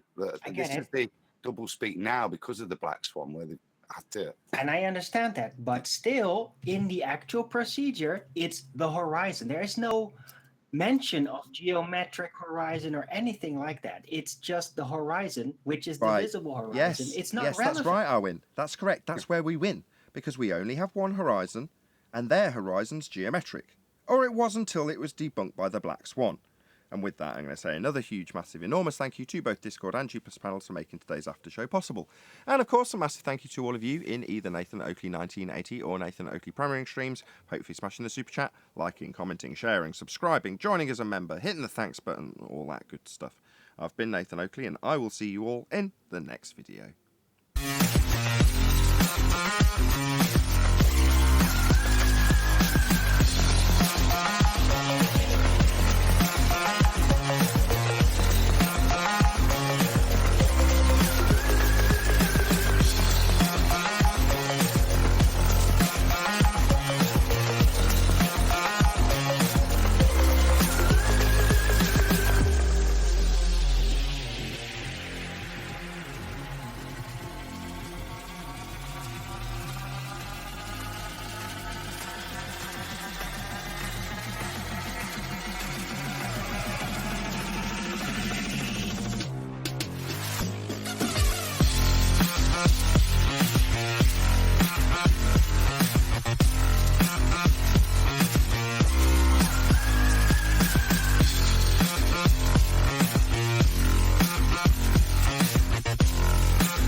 What a lovely day!